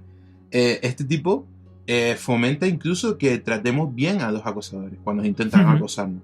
La respuesta correcta, la respuesta incluso pues yo creo que tú eres una persona muy interesante. Y qué difícil es reaccionar así cuando nos están haciendo una crítica, ¿sí? Pero es verdad, es cierto que cuando tú estás haciendo una crítica, si la persona que la recibe reacciona de manera positiva, si tú estabas haciendo la crítica para construir, te sientes muy estúpido si sigues intentándolo, porque ves que no está sirviendo. Y si no estabas intentando destruir, genera cierto vínculo de este tipo me escuche y podemos construir entre los dos. Entonces creo que, aunque evidentemente eso no se aprende en una charla, creo que es una perspectiva interesante que se habla muy poco de ella y creo que es muy útil. Qué guay. Bueno, pues yo creo que se podría tirar por ahí en ese sentido. Oye, y desde las instituciones, en un momento dado, porque al final los colegios tienen los recursos que tienen, al final los profesores, y más por ejemplo este año en entorno COVID, están todos con el agua al cuello, cargadísimos de trabajo y tal. En un momento dado, en las instituciones, en los colegios, ¿qué se podría hacer en un momento dado para... tienen que intervenir los profesores, tienen que hacer de mediadores, hay que seguir potenciando estas aulas de mediación entre iguales cuando hay un conflicto en el aula? ¿Hay algo que nos estamos dejando, que nos estamos perdiendo? Los mediadores y los equipos de gestión de la convivencia son utilísimos y muy didácticos cuando hablamos de conflicto escolar. Un acoso escolar no es un conflicto escolar. No es un conflicto escolar. No, es que es conflictivo y que tendemos a pensar eso por la palabra, pero son diferentes terminologías. Conflicto escolar es un choque entre iguales que están en el mismo estatus, mientras que un acoso escolar hay una continuidad, una frecuencia, un objetivo, que esto también es una cosa diferente, y hay un estatus de dominante y dominado. No es lo Por lo mismo, tanto, no son iguales. Entonces, claro, deberíamos dotar a esas personas del equipo de gestión de la convivencia de herramientas para gestionar el acoso escolar en concreto, ¿vale? Y yo, si me lo permites, ¿en qué haría hincapié? Pues en lo que haría más hincapié es en un rol que ni siquiera hemos mencionado. El público. El público es importante. El público, mira, yo te digo una cosa. Si tú apartas el público, si no hay público, el acosador se queda sin un motivo para ejercer su acoso. Claro. Entonces, porque lo que busca es reconocimiento, es existir. Claro. Entonces, si el público manifiesta su rechazo, porque la mayoría del público rechaza internamente el acoso, pero no lo manifiesta. Claro. Entonces, ¿qué siente el acosador? El que cayó otorga. Entonces, claro. Yo estoy recibiendo aquí el feedback que necesito, ¿no? El subidón del gladiador. Los tengo todos a mi alrededor jadeando mientras yo estoy dando puñetazos a este chico, ¿no? Entonces, el público tiene un poder inmenso. Los testigos tienen un poder inmenso. Porque con que uno manifieste su rechazo, de repente los demás empiezan a decir, pues es verdad, pues yo no estoy de acuerdo con el señor. Claro. Y entonces esa conducta que estaba realizando el acosador con el objetivo de subir su autoestima, le baja la autoestima. Que no es que yo pretenda que se le baje la autoestima al acosador, pero claro, como él ve que no le funciona, pues tira por otro lado. Entonces es muy importante el tema del público. Ahí entraría la importancia de la prevención, ¿no, Pablo? De que exista la conciencia de grupo o la conciencia social de que este tipo de comportamientos no son deseables, que se produzcan. Claro, entonces la gente coge fuerza, ¿no? Y pierde el miedo a verbalizar y a confrontar al que en ese momento está acosando. Claro, pero es que aquí hay una ley del silencio, ¿no? Entonces, claro, cada miembro del público lo que tiene miedo es a que al final acabe siendo él la nueva víctima, ¿no? Claro, por eso todo el mundo calla, y como todo el mundo calla, todo el mundo es cómplice. Y ese es el problema. Entonces, ¿qué pasa? Que cada uno de ellos se siente único, individual y solo y débil si es el primero que habla. Claro. Entonces, claro, nadie quiere ser el primero, pero desde que uno tiene agallas, desde que uno simplemente dice, esto que estás haciendo está totalmente fuera de lugar, o esto no me parece bien, o el pobre está sufriendo, algo así, resulta que de repente empiezan a surgir más voces, porque ya no es uno solo, ¿no? Ya, el segundo ya tiene a alguien que lo ha apoyado antes de hablar, y entonces resulta que se ve verdaderamente que hay un rechazo hacia la conducta. ¿Vale? Entonces, creo que el público es uno de los roles más importantes a la hora de atajar, sin duda. Y creo que habría que haber la prevención más que con respecto al acoso, al acosador y al acosado. Las charlas deberían centrarse en cómo actuar cuando vemos acoso. Claro. Ok. No, estaba pensando que, por ejemplo, en los coles, en las horas de tutoría, me consta, ¿no?, que a veces se trabajan estos temas, ¿no? Las tutoras o los tutores aprovechan, ¿no?, que ha habido un conflicto escolar un poco para tratarlo en el grupo, ¿no? En plan de, ¿qué pensáis de lo que ocurrió el otro día, ¿no? Sin entrar en detalles en el conflicto. Y un poco de ahí es lo que las tareas de prevención, ¿no? Pero cuidado con esto, porque yo soy profesor y nadie me formó para ese es el punto, para gestionar, es decir, por nosotros ser profesor, lo vemos, que no, es que ese es el problema, y yo no quiero ofender a los profesores en absoluto, son compañeros míos, pero yo soy profesor. Cuando yo terminé mi formación como profesor no tenía ni idea de gestionar un conflicto escolar y ni idea de gestionar un acoso escolar. Entonces, claro, por ser profesor o por haberlo visto muchas veces, no significa que tú sepas experto, que lo que hagas esté bien. Entonces, sí estaría bien que se formara a los profesores en este asunto. Tenemos que llegar a un acuerdo. Oye, es un problema endémico de nuestro sistema educativo. Pues nuestros educadores tienen que estar formados. Claro. Igual que a nuestros educadores les hacemos un cursillo de prevención de riesgo si hay una alarma de incendio. ¿Por qué no hacemos actualmente, por ejemplo, en la Consejería de Canarias, que es la que me toca a mí, la Consejería de Educación de Canarias, hace unos cursos y son voluntarios. Y entonces, ¿quiénes nos vemos allí? Nos vemos los que tenemos de alguna forma vocación en esto y queremos profundizar. Perdona, esto tiene que ser obligatorio. Es decir, esto es como decir que una persona sirve fruta, pero no tiene carnet de manipulador de alimentos. Bueno, pues tú estás tratando con niños y adolescentes, y yo creo que no voy a decir ya, los educadores deberían formarse. No, yo ni siquiera dejo la responsabilidad en nosotros los educadores. La dejo en las instituciones. Se nos tiene que formar parte del propio máster del profesorado. Sí. Nosotros debemos salir del máster ya con formación para actuar ante esto. Yo, hablando con una profesora, me comentaba que había tenido un día muy duro, no por la carga académica o lectiva del día, sino porque había habido en 5 horas que duraba la mañana escolar, había tenido que ella gestionar en 2 o 3 conflictos, ¿no?, entre varios alumnos. Y ella me dice, a mí me sabe mal porque yo me veo en la obligación moral, me decía ella, de no empezar la clase de matemáticas o la que sea y hablar de lo que ha ocurrido, ¿no? Dice, y yo me doy cuenta de que yo le pongo mucha voluntad, pero a veces no sé cómo gestionarlo, ¿no? Claro. Dice, y me voy con una sensación de impotencia a casa, en plan de que habrán aprendido, ¿no? Que habrán aprendido o no aprendido de lo que hemos vivido hoy en la clase, ¿no? O sea, que los propios profesores tienen voluntad, la mayor parte, de querer hacerlo, pero lógicamente como todos, porque también tenemos los psicólogos nuestras limitaciones, no controlamos tampoco esto, ¿no? Es un tema de prioridades, ¿no? Ahora se está hablando, al menos en Comunidad Valenciana, el tema de meter en los colegios una máquina de estas para hacer una descarga eléctrica de estas de reanimación cardiopulmonar, y claro, para tener una de esas hay que hacer un cursillo, pues habrá que traer a alguien, a lo mejor de Cruz Roja, haciendo. ¿de verdad eso es una prioridad? O sea, ¿cuántos ataques al corazón puede haber a lo largo de un curso y cuántos conflictos y cuántas situaciones de acoso escolar puede haber a lo largo de un curso? La clave aquí está en que si consideramos que una de esas máquinas es importante y hay que saber utilizarla, saber gestionarla para poder disponer de ella, oye, más importantes son los alumnos. Claro. Entonces tenemos que saber gestionar a los alumnos. Y hay cosas que son endémicas de los colegios, del trato del día a día.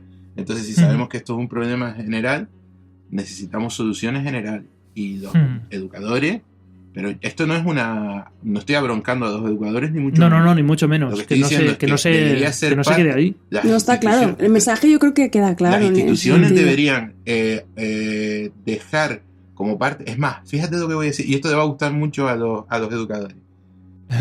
Hacemos un montón de trabajo burocrático que no forma parte de nuestra vocación, que nos han puesto a nosotros porque alguien lo tenía que hacer, que nos quita un montonazo de tiempo y un montonazo de esfuerzo.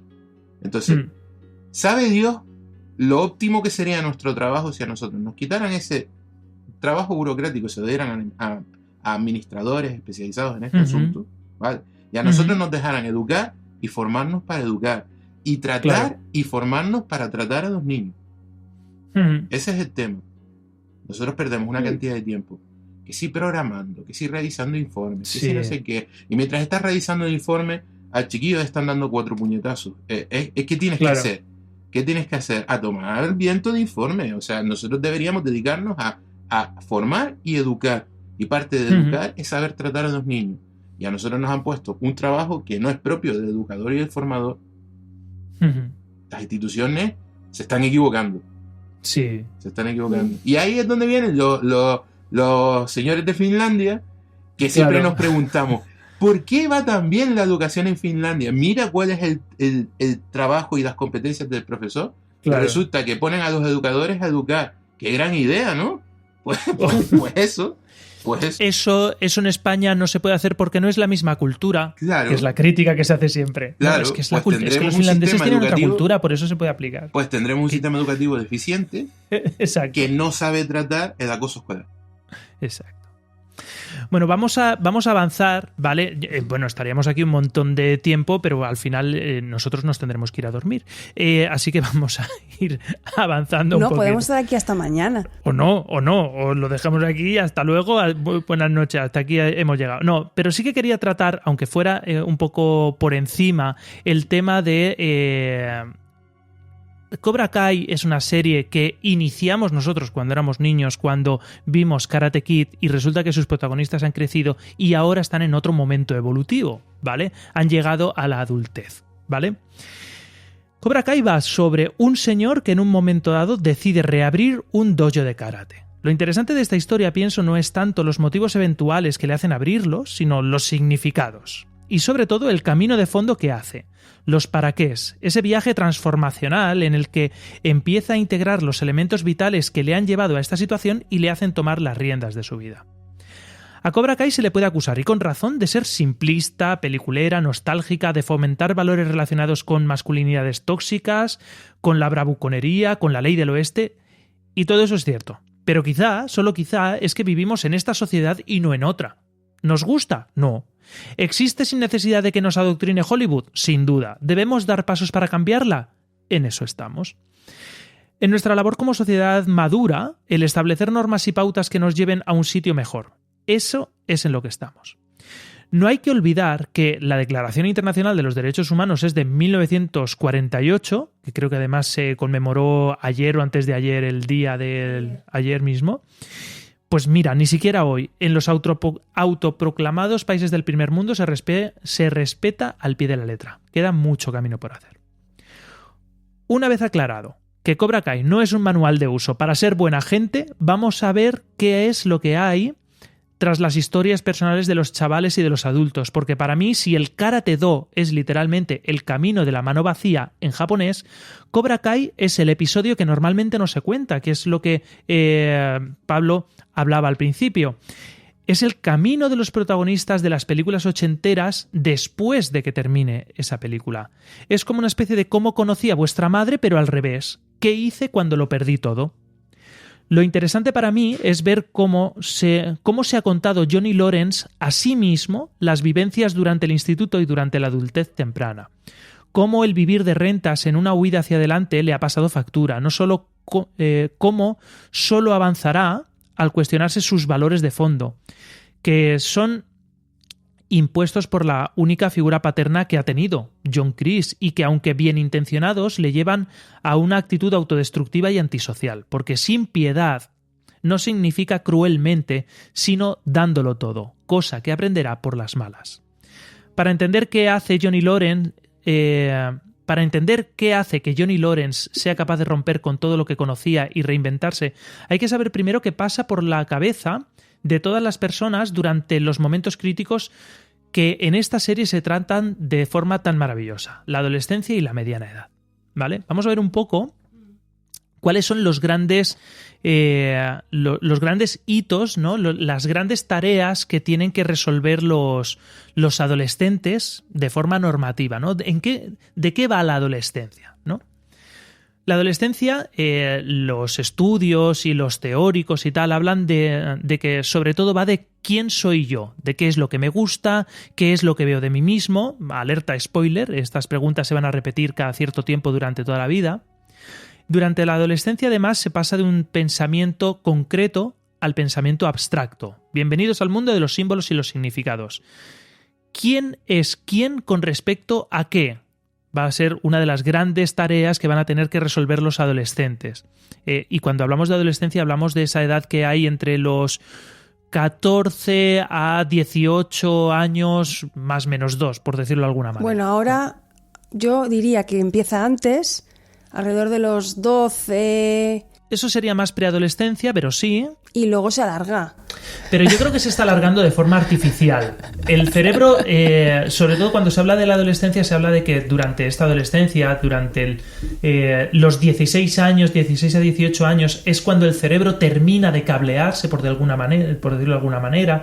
Se produce una cosa que se llama la poda neuronal. Hay durante toda la infancia hay muchísimas conexiones que luego durante la adolescencia van a ser cortadas, que eso es una de las grandes cosas que hasta hace relativamente poco no se sabía, y es que el cerebro no solamente crece, sino que en un momento dado decrece, que es efectivamente durante la adolescencia. La poda sináptica, la había escuchado yo. Exactamente, la poda sináptica, ¿vale? Y eso, además, viene todo de la mano de el desarrollo sexual, en el cual empiezan a aparecer atracciones sexuales entre personas y tal, y va a haber ese ímpetu o ese impulso de empezar a abandonar, al menos de forma simbólica, el hogar, ¿no? Seguirán viviendo en este siglo XXI hasta los 35 años en casa de tus padres, pero ya no serán tus padres, serán unos señores que viven ahí, ¿vale?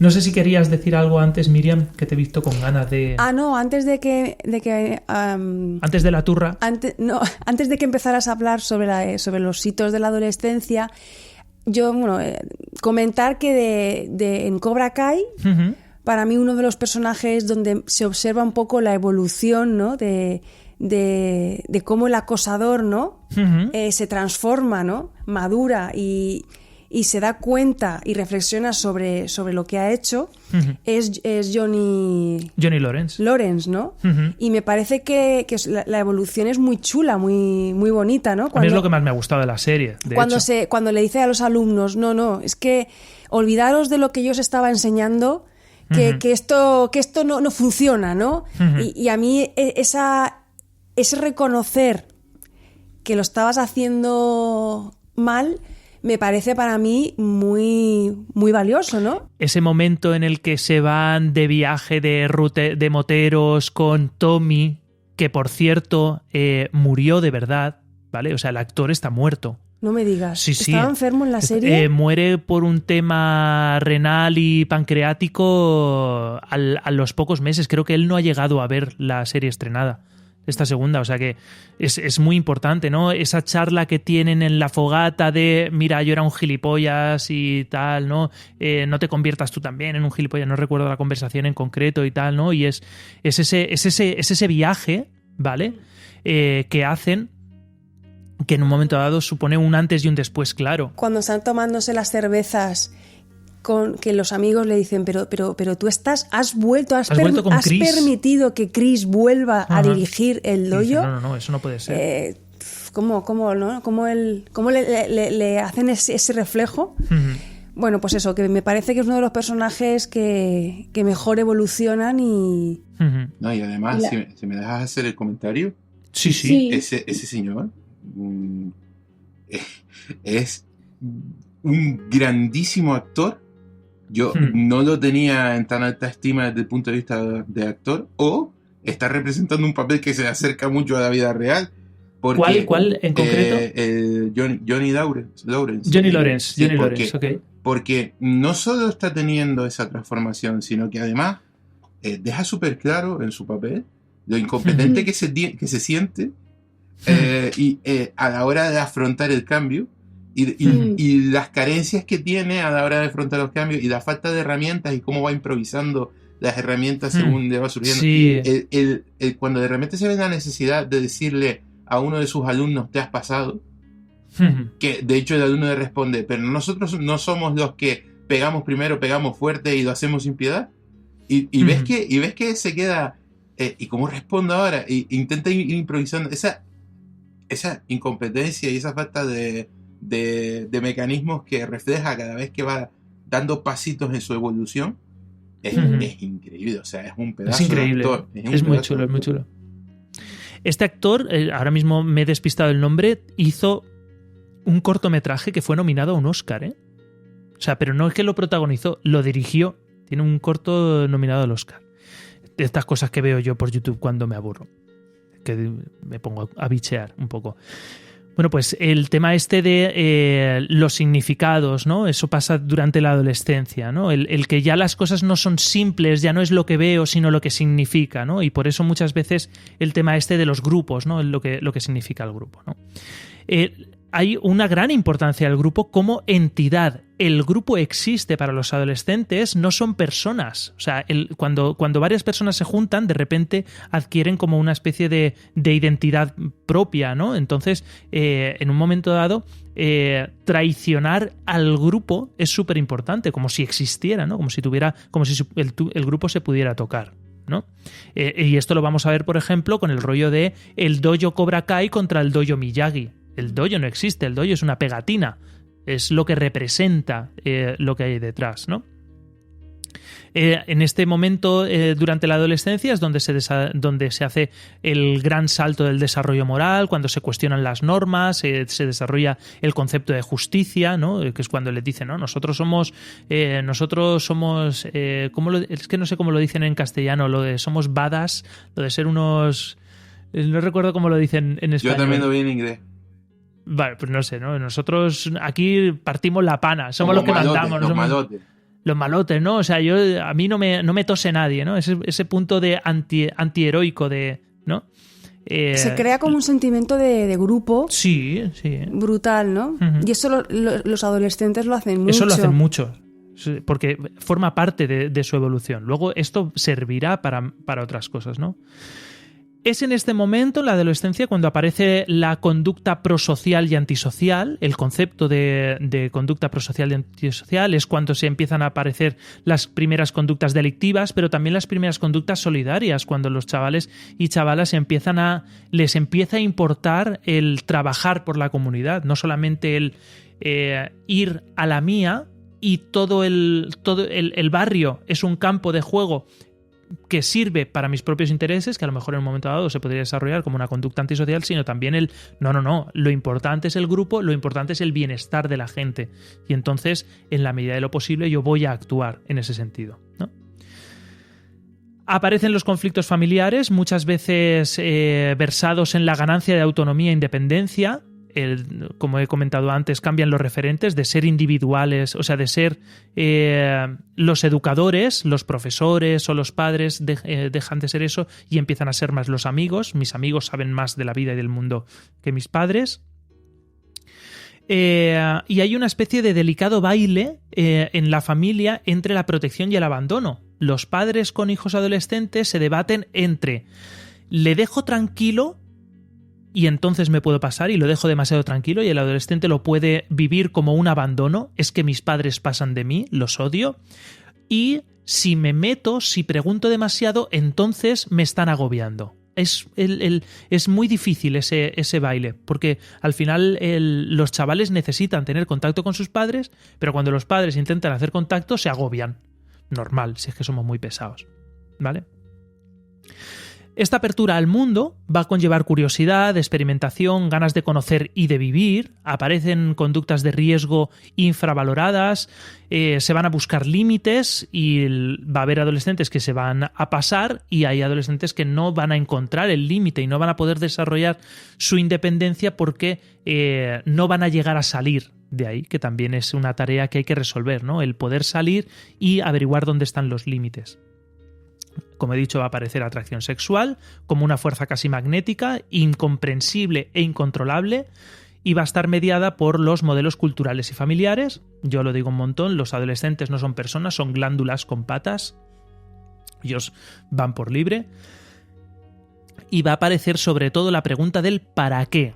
Y esta pregunta del para qué nos va a arrastrar durante toda la vida. Sobre todo en el ámbito educativo, familiar y escolar va a aparecer el para qué. ¿Y para qué voy al colegio? ¿Y para qué tengo que hacer esto? ¿Y para qué tengo que bajar la basura? ¿Y para qué tengo que colaborar en casa? Y tal, ¿no? Estos son un poco los resumen de qué es lo que pasa en el comportamiento, en la mente de los adolescentes. La parte física es más notoria en ese sentido, ¿no? Pero no solamente de los adolescentes, y lo hemos estado hablando, la parte chula, como hemos dicho, es la parte de los hitos del desarrollo en la adultez, que además nosotros estamos ya todos rondando por ahí, porque lo que se llama la adultez mediana, ¿vale? La mediana edad está en torno a los 35 a 45 años, ¿vale? No, más tarde, la adultez. La mediana edad es... La mediana edad son los 50 años. No. Los autores, por ejemplo, uno de los grandes autores como es Erikson, lo trabaja a 40, de los 40 a los 45 es la crisis de la mediana edad, ¿vale? En su desarrollo... el desarrollo psicosocial de Erikson habla de 40 inicio, ¿vale? Y ahí está la gran... sí que se puede desarrollar hasta los 60 años, ¿vale? Pero ahí la gran tarea a resolver es la de o me estanco, ¿vale? Que es lo que vemos que al principio está Johnny Lawrence, el de, bueno, estoy atrapadísimo, o empieza lo que se llama la generatividad, que es esa parte de necesidad de trascender, de ser más grande que yo mismo, ¿no? De darme cuenta de si estoy haciendo lo que yo siempre he querido, si lo que yo hago sirve para algo, tanto para mí como para mi comunidad, como para mis hijos, ¿vale? Y en un momento dado poder trascender a mi propia finitud, ¿no? O sea, es lo que dicen, ¿no? Estoy a mitad del metro, ¿vale? Ya he vivido la mitad de toda mi vida, con suerte, y luego ¿qué? Ya siempre me habían dicho que tengo que estudiar, siempre me habían dicho que tengo que sacarme mi carrera, que tengo que tener mi familia, que tengo que tener trabajo, ya tengo todo esto. Johnny Lawrence no tiene trabajo, ni familia, ni tiene nada, absolutamente, pero pues fíjate... Bueno, sí que tiene un hijo, bueno, pero un hijo que se da cuenta también, que eso también es muy chulo, que se da cuenta de que lo ha hecho mal con su hijo, con su propio hijo. Y en la serie se ve cómo lo intenta recuperar. Pero como no puede, acoge a otro hijo, que es Miguel. Exacto. Y, entre comillas, emplea el recurso de Miguel para su objetivo personal, ¿no? Desarrollarse, ¿no? Exacto. ¿No? ¿Cómo lleváis esto de antes de seguir con la descripción, cómo llevamos esto de la crisis de la mediana edad? Pablo, ¿tú cómo llevas esto de... que nos hacemos mayores? Yo es que me ha sorprendido, porque pensaba que lo de la mediana edad... También hay que tener en cuenta que Erikson, los autores, cuando formulan esto, o sea, la esperanza de vida ha cambiado mucho. Sí, pero la esperanza de vida... No es lo mismo una persona ahora de 40 años que hace 40 años una persona de 40. Sí, pero sí que tiene que ver mucho con los cambios físicos, en ese sentido, y con... Yo, por temas de salud, creo que no voy a durar mucho, la verdad. La verdad, no lo digo como broma.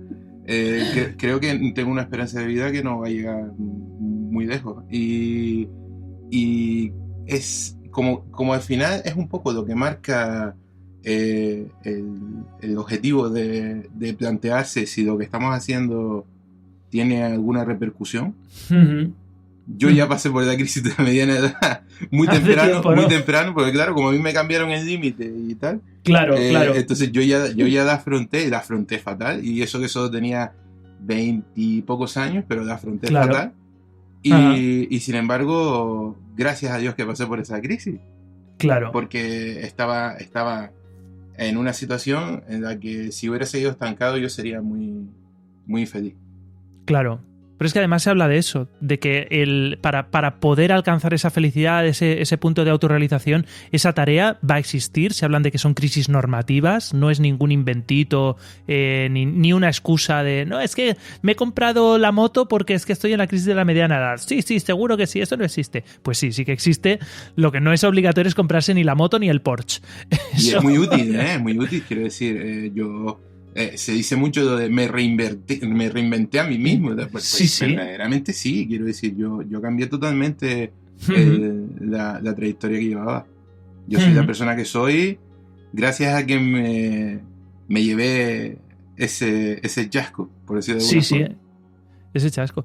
No, es que el tema está en que la crisis de la mediana edad precisamente va sobre eso, sobre ese punto de inflexión, ¿vale? En el cual me planteo si quiero seguir viviendo de la misma manera que he vivido hasta ahora. Si tiene sentido lo que estoy haciendo para mí, no dependiendo de lo que me han dicho o mis impulsos, sino una vez me proyecto hacia adelante en el futuro, si me gusta la imagen que se está proyectando de mí. Y esa crisis existe y efectivamente, como comentas, Pablo, se vive muchas veces con mucha angustia, ¿vale? Con ansiedad, con desesperanza incluso, y con desesperación. Los cambios cuestan, y salir de la famosa, que se dice tanto, ¿no? La zona de confort cuesta mucho, cuesta mucho, y romper con cosas cuesta mucho. Romper cuesta un montón. Dímelo a mí, que yo he cambiado de carrera 2 veces. ¿Y no estabas en la mediana edad? Y no estaba en la mediana edad. No, pero yo recuerdo las 2 veces que le he dicho a mis padres... Qué trago, ¿no? Que, pues fue complicado. Para acordarme yo, fíjate, decirle, esto no es lo mío, el año que viene quiero estudiar otra cosa. ¿Vale? Eso y tus padres, esta conversación ya la hemos tenido. Esto me suena. Yo creo que de alguna manera mis padres, que son bastante más listos que yo, se lo olían, pero bueno. La pregunta al final es, ¿mi existencia, aunque sea un poquito, cambia el mundo? Es decir, ¿mi existencia es indiferente para el mundo o porque yo existo hay algo diferente en el mundo? Está habiendo una consecuencia. Yo estoy ayudando a alguien, yo estoy aportando algo, yo voy a ser recordado, pero no desde un punto de vista egoísta, sino simplemente desde el punto de vista de ¿vivo por algo? Exacto. También digo una cosa, desde que fui padre, eso desapareció, porque yo ya vivo por algo y por alguien, pero sí es verdad que esa es la pregunta. De hecho, en la serie, Johnny necesita desarrollar su faceta de padre, porque se está viendo precisamente, es que es del libro, ¿no? Esa crisis de, bueno, ¿y mi hijo qué? Porque yo tengo un hijo y lo intenta recuperar, y cuando no puede recuperarlo es cuando empieza a apostar fuerte por Miguel. La escena en el que están en el supermercado, que se encuentra a su hijo con Daniel LaRusso, ahí, que estoy de acuerdo contigo con que es muy buen actor, la cara de jodido que se le queda, está, ¿no? Está cuando lo ve que está con el otro, dice, joder, es que debería de estar conmigo, ¿no? Debería de ir a comprar esas cosas conmigo, ¿no? Entonces, bueno. Y luego otra cosa que me llama muchísimo la atención de Johnny es la cantidad de cerveza que bebe. Es un alcohólico. O sea, es un alcohólico, yo no sé cómo no se ha muerto. Porque es quintico, porque son quinticos, pero un quintico detrás de otro. O sea, en todos los capítulos acumula cerveza. Eso se va a litro y medio. Que yo no sé cómo puede estar en pie ese hombre. ¿Cuántas veces has levantado en el suelo? Se llama William Saska, el actor. Sí, ese, William Saska. Y es un actor. Es un actorazo, es un actorazo. Y efectivamente no aguanta el alcohol. La mitad de las veces se despierta en la moqueta. No hemos hablado de Daniel. Claro, pero es que cuando le preguntamos a nuestro cuñado, ¿vale? Que le encanta la serie. Le encanta la serie, porque además él es un nostálgico también que flipas. Le preguntamos a Dani, nuestro cuñado, un saludo desde aquí, no nos va a escuchar, Charlie. Le preguntamos si él era más de Daniel o de Johnny, y él dijo clarísimamente que era de Johnny, ¿vale? Y le preguntaste tú, Miriam, ¿y qué opinas de Daniel? ¿Y te acuerdas de la respuesta a lo que dijo? Que había sido Es un buen hombre. Un buen hombre. Que está un poco confundido. Que está un poco confundido perdido. Y que le ha ido muy bien en la vida. Y que le ha ido muy bien. Que eso también es un poco un retruque de la historia para que parezca que sí y tal, pero hay un poquito del guionista, vamos a hacer que todo le vaya bien a uno y todo le vaya mal a otro, ¿vale? Pero en ese sentido, por ejemplo, Daniel tampoco vive una vida ideal desde el punto de vista de todo. O sea, vale, sí, tiene un súper trabajo, tiene a su mujer, con su hija mayor, con su hijo pequeño, pero luego en el fondo él ha dejado atrás una época que añora muchísimo, ¿vale? Que es toda la parte del karate. Lo que le llena. ¿Sabéis qué edad tiene, por cierto, Johnny Macchio? No. Tiene 58, 59 años. ¿No se llama Ralph Macchio? O Ralph Macchio. ¿Y? ¿Cómo que? ¿Aparenta eso? Sí, no aparezca que tiene 60 años. Aparenta eso con Botox. Claro. Sí. Pero, o sea, él hizo la película teniendo 20 años, cuando se supone que tiene 16. En la segunda estaba casado. Estaba casando. Y ahora se supone que tiene 40 años, ¿vale? Técnicamente en la serie debería tener 40 años, pero tiene casi 60. O sea, es tremendo, ¿no? Hablaste del tema de la vida idílica de Daniel, que no es tan idílica. Es más patente que eso, quiero decir. En la serie queda claro que él no se siente completo, que a él le falta algo, que él no siente que haya continuado con su legado, y su relación con su hijo es una porquería. Con su hijo real, el pequeñito. El pequeño. Ahí obviamente ha fracasado como padre, vamos, y él se da cuenta, quiero decir. Está súper bien la serie. Está súper bien. Está muy bien. Ahí se ve claro que hay cosas que te pueden salir bien y otras muy mal. Aunque aparentemente tengan una gran vida, tienes tus problemas ahí. Es así. Pues yo creo que esto era lo que había que contar en cuanto a la serie. No sé si queréis comentar algo en este sentido y tal, alguna reflexión final.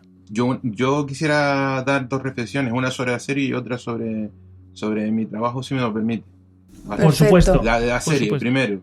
Voy a aprovechar una escena muy conocida de la serie, que es cuando creo que es el cuñado de Daniel. Intenta meterse de por medio con afán de ayudar, y lo que hace es empeorar la situación. Cuando le quema el coche, cuando le quema el coche a Johnny, sí. Que él piensa que está haciendo para defender a su familia, pero al final lo único que hace es empeorar la situación y volverla más crónica. Voy a utilizarla, si me lo permite, para dar un consejo a todos los padres que nos estén escuchando. Ok. Lo peor que pueden hacer en un caso de acoso escolar a su hijo es ir a hablar con el acosador. Nunca lo hagan. Por favor. Se lo digo de verdad, que es la peor idea del mundo. Yo sé que parece la más inmediata, la más útil, la más tajante, pero que de verdad que nunca sale bien. Es decir, yo no he visto ni una sola vez en la que eso salga bien, y he visto muchas veces en la que eso sale mal. Desde la perspectiva de al final puede haber una agresión del padre hacia el niño, o del niño hacia el padre, o el hecho de que el padre venga a defender al niño lo que hace es perjudicar la imagen del niño entre el resto del grupo de iguales. Es decir, es una locura. Nunca hagan eso, por favor, porque siempre acaban muy mal. Incluso a veces pueden acabar siendo víctimas de denuncias que son muy difíciles de justificar. Es decir, tú fuiste a la puerta del colegio a esperar a un niño para advertirle que dejara a tu hijo tranquilo. Eso es muy delicado. Y a lo mejor estás escuchándome, Miriam, te veo la cara y estás pensando, ¿de verdad a alguien se le pasa eso por la cabeza? Pues no te imaginas, ¿eh?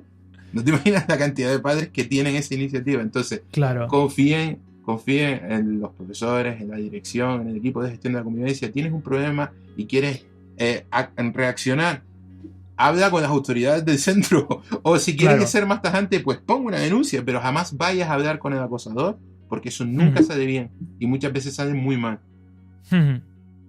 No, me estaba acordando porque yo lo viví en su día.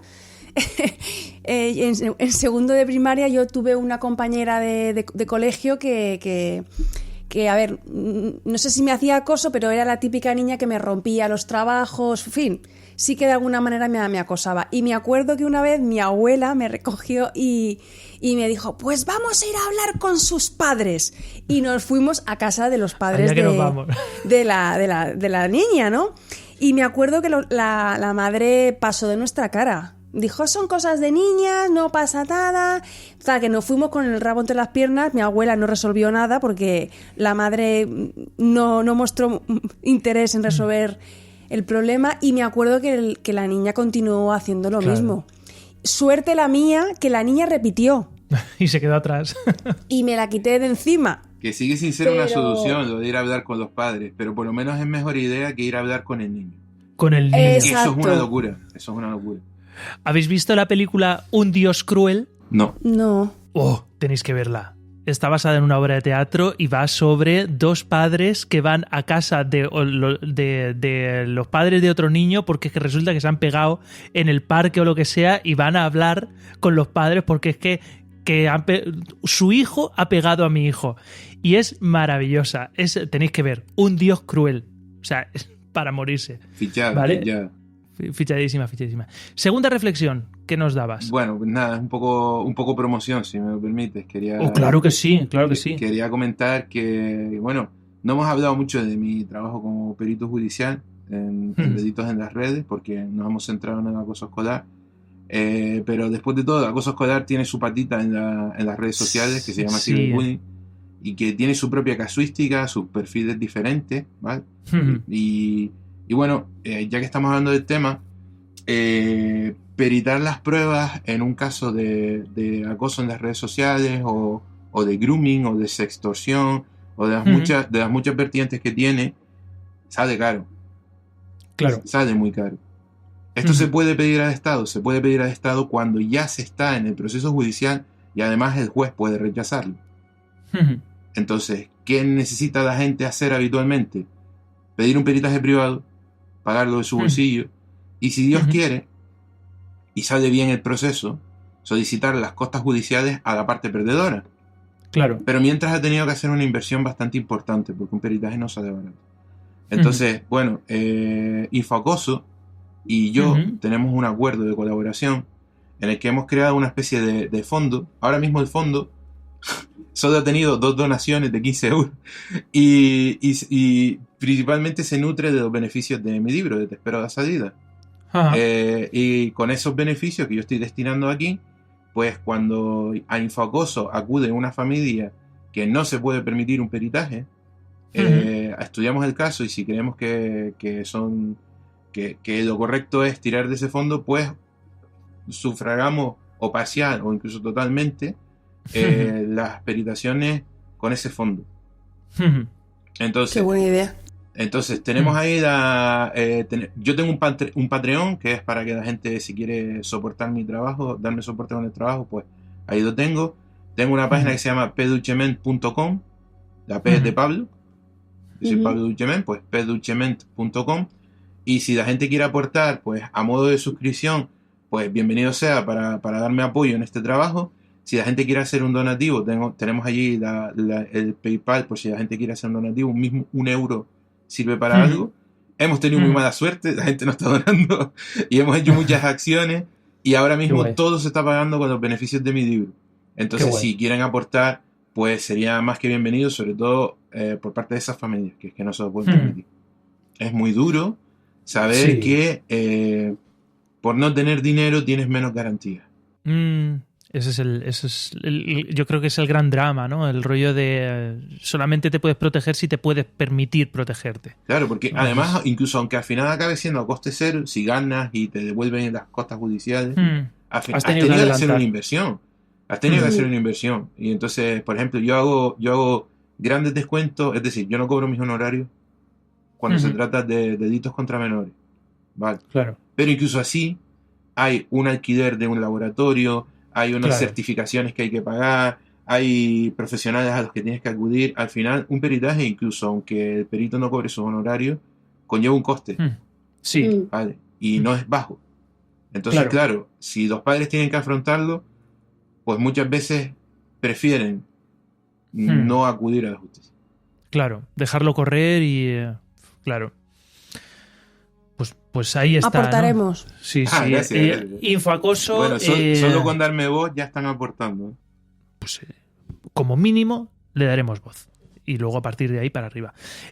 Pondremos todos estos enlaces en las notas del programa y en la web de nadialvolante.com. Y vamos a ir a una parte, ya es la parte final del programa, que son los comentarios de los escuchas, que tenemos 2 que valen por 4, porque una de ellas es de Germán, que madre mía, Germán, te voy a pegar una paliza. Es un amigo nuestro. Es un amigo nuestro. Además lo conocemos, es el padre de nuestra hijada, así que es desde el cariño, es desde el cariño. Bueno, comentarios de los escuchas. Dice Coque Saeva, del podcast Calle Friki.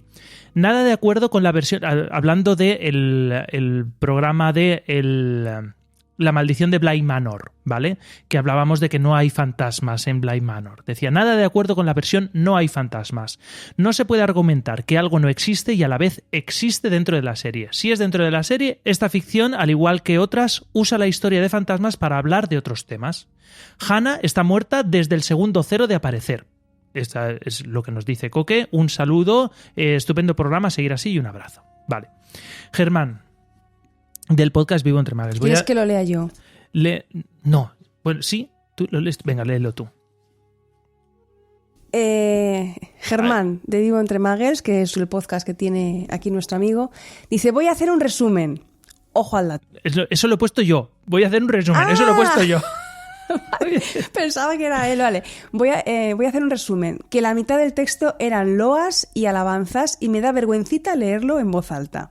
Germán dice en lo referente al episodio de la melancolía del actor: bravo, bravo, bravísimo por sacar a la palestra el no es oro todo lo que reluce de la vida de superestrellas de la pequeña y gran pantalla. Es algo que la gente tendría que tener en cuenta a la hora de elegir esa profesión, pero es algo que desafortunadamente nadie dice. Cegar a la gente con el brillo de los focos y los flashes parece como más molón, y las miserias se quedan debajo de la alfombra hasta que ya no caben más. Gracias y tremendo análisis. El episodio de The Boys y Umbrella, deciros que hasta donde yo sé, Wonder Woman nunca fue sumisa ni mucho menos, pero por lo que yo sé, Gloria Steinem criticó a Wonder Woman por su sexualización, que de eso sí que tenía mogollón. Hay una película llamada El profesor Marston y Wonder Woman que va sobre la vida del creador de dicho personaje femenino. Dadle un ojo y veréis que rompe bastantes esquemas. El concepto de antihéroe, que yo he tenido siempre, no coincide exactamente con lo que Elena comenta en el programa. El antihéroe por excelencia es Frank Castle, The Punisher, porque hace lo que hace por motivos concretos y retorcidos, y por ejemplo, el vecino no entraría en esa categoría para mí. Pero si Elena lo dice, el equivocado soy yo. Gran episodio y que nadie os diga lo contrario. Para terminar, el episodio de Bly Manor, buenísimo también. Otra serie de las que yo no veré, pues no es mi género y aunque no llegara a pasar miedo, cosa que no soporto, no es el argumento que a mí me engancha, lo siento. Deciros que aunque no la he visto, sé que no hay fantasmas.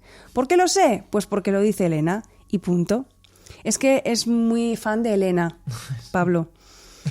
Entonces, claro, es a todo que sí. Además, César lo secunda. Ahí ya no hay nada más que hacer. Lo siento, Josebi, tú eres de los míos, de los que aunque la sensatez dice una cosa, la ilusión dice otra. Y esta es la que suele ganar. Pero en este caso, me ha encantado el enfoque de este debate, fantasmas sí o fantasmas no. Y me lo he pasado genial. Gracias por compartir vuestra charla. Saludos mil, gente maravillosa, y seguid así. Un saludo, LB Cerista. Un saludo, Cerista. Pues ahí está el comentario de Germán y vamos a terminar ya sí que sí. Hasta aquí el programa de este mes de Nadie al Volante. Esperamos que os haya gustado este repaso de los personajes e historias desde el punto de vista de su psicología. Recordar que yo sé que esto normalmente ya se están despidiendo, pues dejo el podcast. No, termina, porque nos podéis dejar vuestros comentarios en iVoox, Spreaker y en la web nadialvolante.redpicudo.com y recordar, como he dicho antes, que entre todos los mensajes recibidos sortearemos una copia en papel del libro Te espero a la salida de nuestro invitado Pablo Duchemin. Para los que no os toque, podéis haceros con él desde el enlace que vamos a poner también en la web y así colaboramos también en el proyecto solidario para aquellas personas que necesiten hacer uso de sus servicios de peritaje y tal, ¿vale? Un saludo, Pablo, ha sido verdaderamente un placer haberte podido tener con nosotros, que sepas que yo soy ultra fan de tus hilos de Twitter.